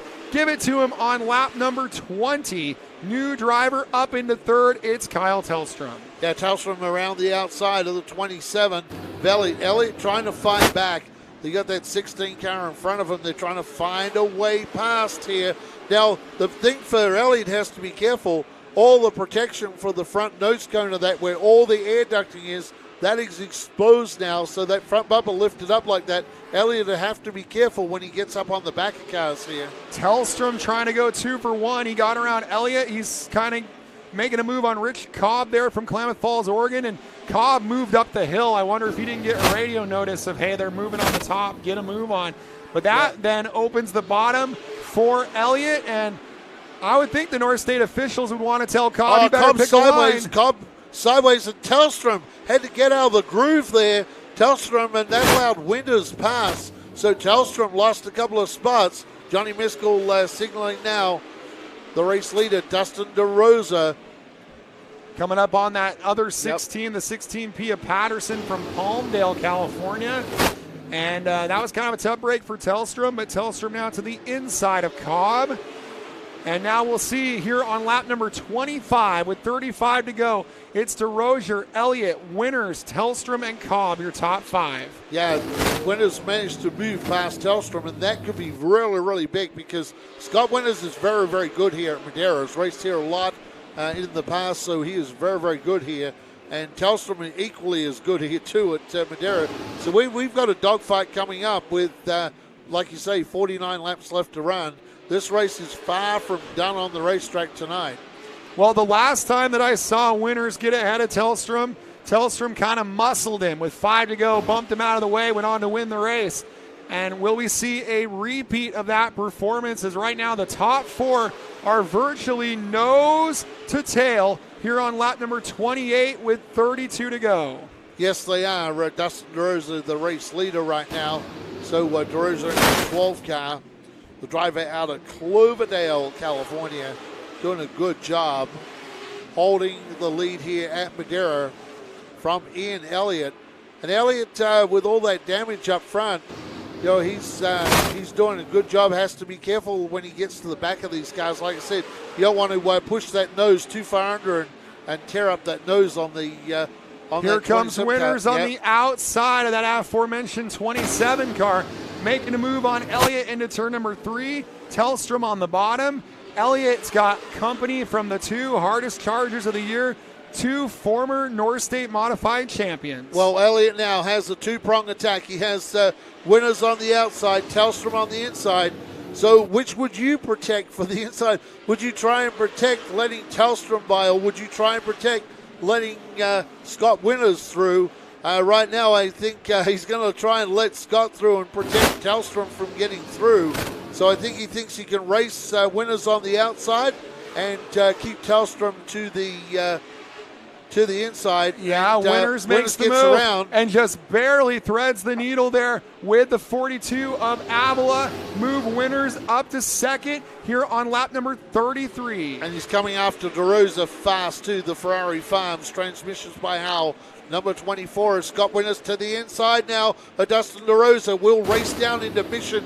Too fast, too tasty turn. And I tell you what, maybe too fast tonight. And he can taste the victory. Scott Winters and that 24 car for Ferrari Farms. Make him your new race leader going down the back. Well, Scott Winters has had some success here at Madera. Of course, 2-time track champion at the turn of the century under the NASCAR banner. Runner-up in round 1 of the Mission Modifieds. He jumps to the lead on lap number 36. Yeah, Scott Winters now goes to the lead from Dustin DeRosa, Kyle Tellstrom, and this is exactly what Winters wanted. Winters,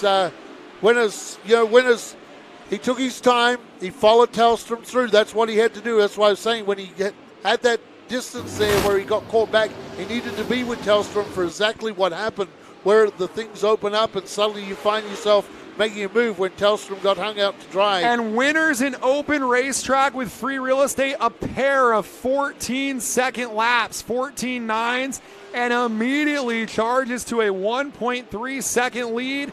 And if you're Tellstrom, That means the intensity level has to pick up here on lap number 39. Tellstrom trying to make a move. He'll get around to Rozier, and Tellstrom going for the 27 of Elliott. Yeah, now we come after Elliott. I think Winters has been the fastest car on the racetrack all race long. So we'll continue on our way. This is... Working our way through lap number 40. 40 in the books this time. Lap number 41. They're making quick work on the Mission Modifieds. Scott Winters the leader. Ian Elliott in second. Then Kyle Tellstrom. Then Dustin DeRozier. Then the 96 of Bloom as they work their way down the back straightaway. Yes, they do. Stephen Blakeslee and Tellstrom now coming up on Elliott. Elliott is defending hard here on Tellstrom. So this is some good defensive work from Ian Elliott. As Scott Winters puts a lap on one of our 602 powered cars of Charlie Collins here. 43 laps in the books. And yeah, Elliott has held on to second in front of the 5K at Tellstrom for quite some time now. We're going on now 7 laps of this battle as Rick Avila slows in turn number 2. Yep. And Avila keeps it going. We stay green, but they've been battling now for 8+ laps for the second position. Tellstrom, this lead might be drifting away with Scott Winters, who is 2.5 seconds ahead. Yeah, Scott Winters is driven way ahead. I think Rick Avila is trying to find a way to the inside. In fact, going down the back section right where Scott Winters will be right now, you'll see Rick Avila getting off the racetrack. Rick makes it back to the pit area. So the first casualty of this event is Rick Avila. And we saw in our speed shot, Tellstrom was trying the outside. They got a pair of lap cars between Elliott and Tellstrom and your leader, Scott Winters. Those are the crate motored cars of Coomfield and the 44 Collins. Make it 3 lapped cars now between Winters and the battle for second. Tellstrom's got to get a move on. Time is running down in this one here on lap 47. Yeah, if this thing goes green, and sometimes you'll see that, Steve Blakeslee, you'll get a race like this where now the cars, a lot of them are single file up there. Still a lot of side-by-side as Tellstrom now gets the inside of Elliott. But if this thing goes green, like you say, with almost the length of the straight that Winters has a huge lead, and Tellstrom has got by Elliott now, but there are lap cars to pass, and for Winters, he has a bunch of open track before he'll get up to some more lap cars. So right now, Tellstrom has to find a way through these lap cars, which he does. That's the 44 car of Collins that he gets by right now. 50 laps in the books. Kyle Tellstrom took over second on lap 48 and will try to find a way to chip away at a 3.3 second lead that Scott Winters has over Kyle Tellstrom. This time, lap number 51 in the books. They put a lap on the 48 of Calvin Hedgie, who runs the open horsepower. New driver up into 5th, the 96 of Keith Bloom. 6th for Kylie Keown. Darren Sullivan in the 21 has drifted to 7th. Rich Cobb has drifted to 8th. So a couple of our drivers that started within the top 3 have fallen out of the top 5, Andy. Yeah, it's been a good night's work for Keith Bloom. That was the car that Scott Winters struggled to get by, was Keith Bloom Jr. And once he did that, he mowed down Tellstrom in pretty fast fashion here at Madera. Like I say, Scott Winters won a lot of races here at Madera, knows his way around this track, and been here many, many years. He would love to get another win here at Madera. And at the moment, Kyle Tellstrom has not gained any ground on Scott Winters. In fact, the lead had grown by a couple of tenths. This time, the lap times are virtually identical. Keith Bloom from 10th to 5th, one of our biggest movers in the main event in that Bob Lehman tribute car, campaigned by Steve Thomas, the car owner now, as we're working it lap 55 of this Mission Modified main event on Madera Racing on MAV TV. The 2-time Madera Speedway champion Scott Winters, the former North State champion, in cruise control at the moment. And one thing I can tell you, Keith Bloom Jr. is somewhat quicker than 1 to 2 tenths a lap quicker than the car that is in front of him, and that's a guy who led a bunch of laps here early, Dustin DeRozier. So DeRozier is having Bloom come after him at a rapid rate right now. There's a look at Tellstrom in second. He's been running virtually identical lap times with Winters the last 3 or 4 laps around the speedway, and that trend continues here as we complete lap number 58 of your Mission Modified main event. Winters rolling it through 3 and 4, and we'll complete lap number 59. And with 17 to go, 16 as they've gone over the line now.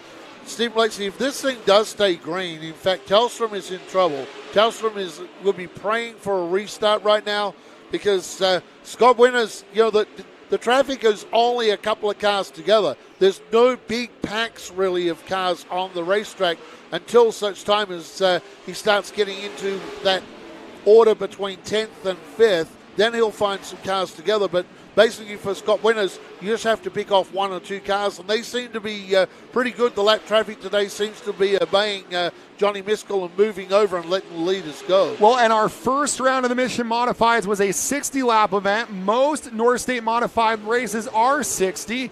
And so this extra 15 laps could play to Tellstrom's favor as tremendous battle on your speed shot here. Coming down the front straightaway is DeRozier and Bloom battling for 5th. In fact, it's for 4th in lap traffic as there's Scott Winters putting a lap on your highest 602 car, Jason Philpott. And DeRozier fights off the 96 of Bloom for 4th at the moment. Oh, that's a torrid battle. Collins made that very, very difficult for both Bloom and DeRozier. And here we go. Here's that battle now. DeRozier in front of Bloom. Bloom trying to find a way past DeRozier, and we got a car sideways. That's Coonfield and the Bob Stramwold entry. That car there was super sideways on the racetrack. Here we go. This is the best battle on the racetrack right now. This is the battle for 4th place on the racetrack. Dustin DeRozier and Keith Bloom Jr. Bloom Jr. goes up the racetrack, but DeRozier runs him hard up the racetrack. Yeah, DeRozier playing ferocious defense. Meanwhile, Kyle Tellstrom just ran his best lap of the main event. Look at Bloom with a big run down into too fast, too tasty turn.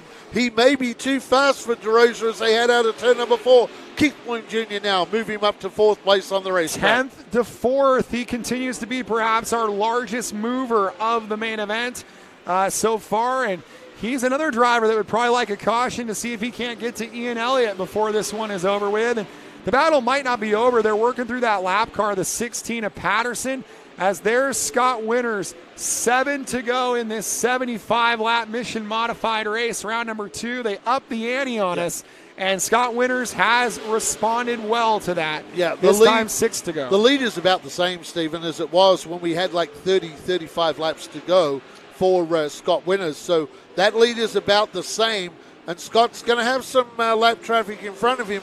But Tellstrom has 2 cars himself that he has to get by before he can get to Winters. So, catching Winters might be one thing. Passing Scott Winters, the veteran, well, that might be a whole different situation as now we come up on lap cars. Scott Winters now has 3 or 4 cars in front of him that are lap cars. Johnny Miskell not really signaling to those lap cars as it's the 2 16s. Winters is by one of them, and he'll set sail on the next one. 1 more mile of racing to go at the stripes. 72 laps in the books for your race leader, Scott Winters. Couple of lap cars side by side right in front of second place Kyle Tellstrom. So any chance he was going to run down Winters is going well out the window at the moment. Winters looking for redemption. He leads it. He was second here on May the 8th to Kyle Tellstrom. And with 2 to go, he's in the lead in command. Yeah, the veteran Scott Winters now. Scott's out of turn number 4, and he will see the white flag this time from Johnny Miskell. Kyle Tellstrom trying to race his way through that gaggle of lap cars. Now it's Collins that is in front of Scott Winters. I'm sure Winters' spotter will tell him, hey, you can back it down here. Brings it to the line. Double checker flags from Johnny Miskell for Scott Winters. He'll take the win from Kyle Tellstrom. Then you go back to Ian Elliott,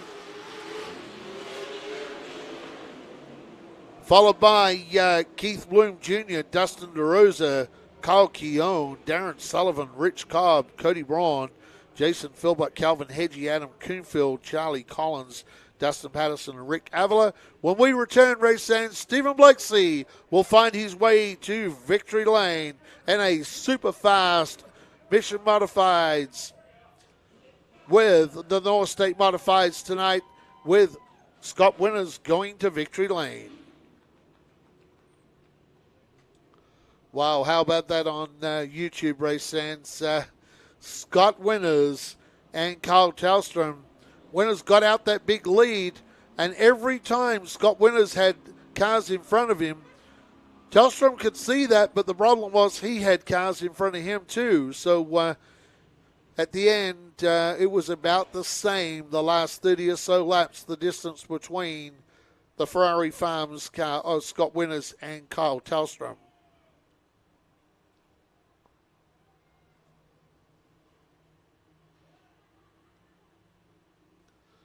Zach down there in victory lane, awesome trophy tonight for Scott Winters.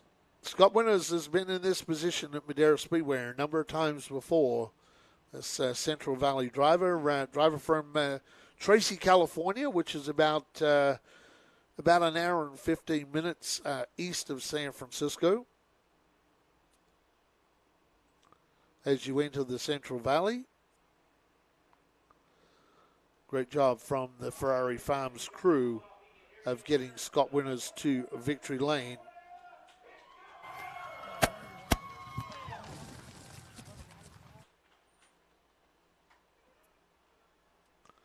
Stephen Lexi just getting set up down there. I do apologize on the YouTube tonight. We've had a meltdown with our reception here tonight, but we do thank everybody for watching. Stay with us, though. Still a little bit to go with the post-race show here at Madera Speedway.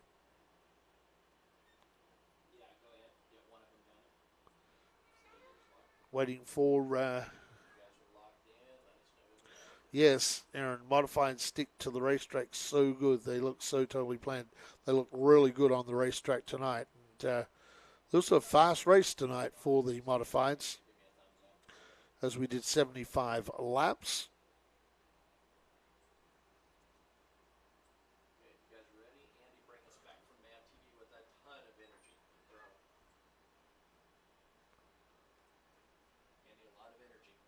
Welcome back to Madera Racing on MAV TV for round number 2 of the Mission Modifieds with the North State Modifieds. And how about this guy in victory lane? The veteran driver, Tracy Scott Winters, gets to victory lane, and he is down trackside with Stephen Blakesley.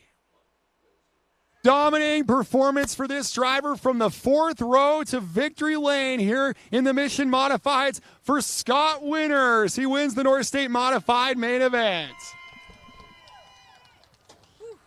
And Scott, that was a clean and green, long, hot main event. You won the race to the front with Tellstrom, but then you drove ahead and left zero doubters. What does it mean to you to win this one? You came home second in May, and you get the win tonight. How does that feel? Yeah, I'll tell you what, I love Madera Speedway. Thank you, Mission Foods, for putting this on. I got to call out to my crew. They've worked hard. We last time we were here, we blew an engine. The engine that blew, we put back in the car. The team rebuilt it. We got it in the car. Worked hard to get this chassis right, and it showed in the race. And you guys have just been so dominant this year between the two of you, Tellstrom and Winters. How important is it to win that battle to the front and get there first? Yeah, no, Kyle's been on rails and super fast.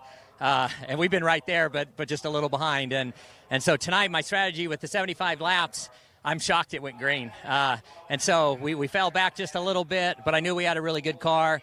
Kyle got caught up in a little bit of traffic and stuff. I made my move at that point. I said, okay, this is it. I'm shocked it went 75 green, so I was saving a little. But sure enough, we had a really good car, and it never came, and we brought it home.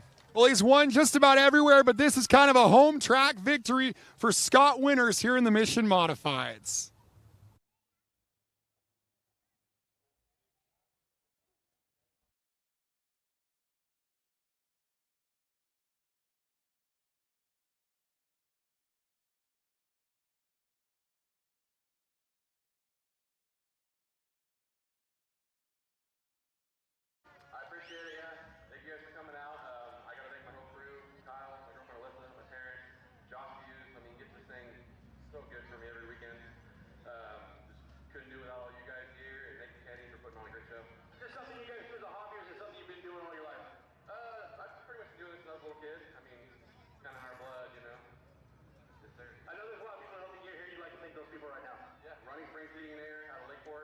Well, these drivers have been back and forth all season long in the Mission Modifieds and the North State Modifieds. Second place for you tonight, Kyle Tellstrom, a track record.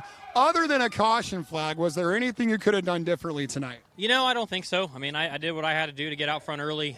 You know, I got to the outside and was rolling Scott and was about ready to get by the 16, and he started to overdrive, wiggled up, and let the inside line go. It's just one of those deals, you know, you got to force the issue. It didn't pay off for us tonight. We were bad fast. I think we turned fast lap, the race lap 70. If I had a restart, I think I could have got Scott there. I mean, our car was lights out up top. It's just the way it goes sometimes, you know. We played his cars right. So it was a good race. We're both real fast, and then sometimes it's how it goes.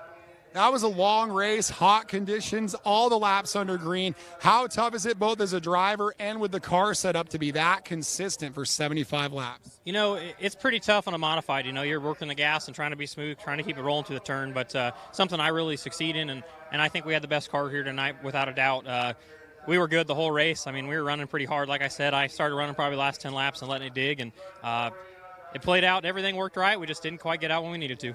Well, both of the fourth row starters end up 1-2. The new track record, second place for Kyle Tellstrom tonight.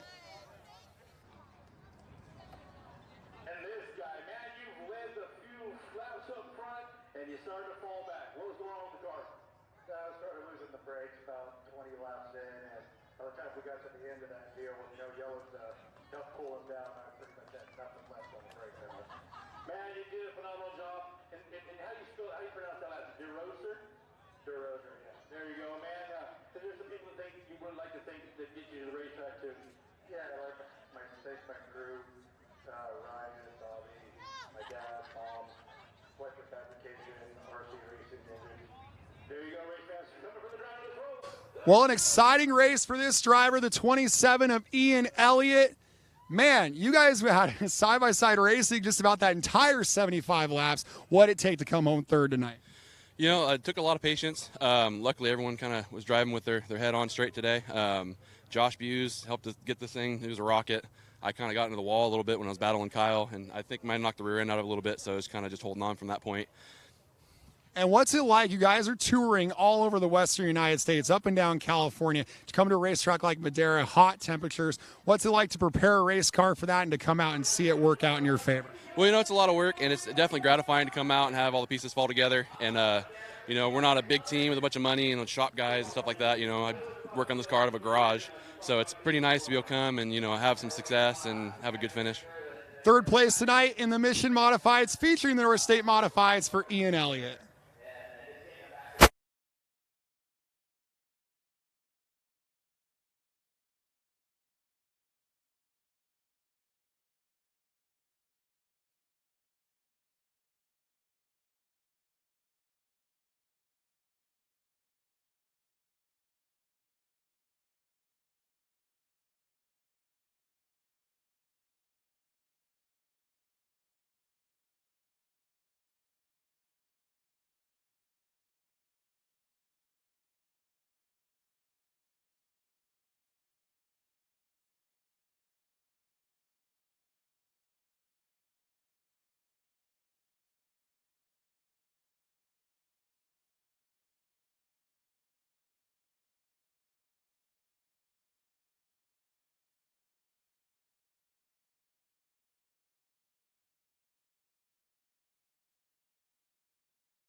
Yeah, it was pretty exciting racing here for the Mission Modifieds. Welcome back to the booth. And Outback, I got to tell you, 75 laps, that's 15 laps longer than they normally go. I hear that our promoter, Kenny Shepard, wanted to give him some more laps for TV time. Kind of threw us for a bit of a loop, but it made for an exciting race because it went caution-free. So those extra 15 laps gave Kyle Tellstrom all the time that he needed. And Kenny Shepard's queued up what he's calling the move of the race. And I think it's going to involve that 16 Arish Cobb. We heard Kyle Tellstrom talking about it in the post-race as Cobb goes high. And I think Winters is going to go low, and that was probably just about all she wrote.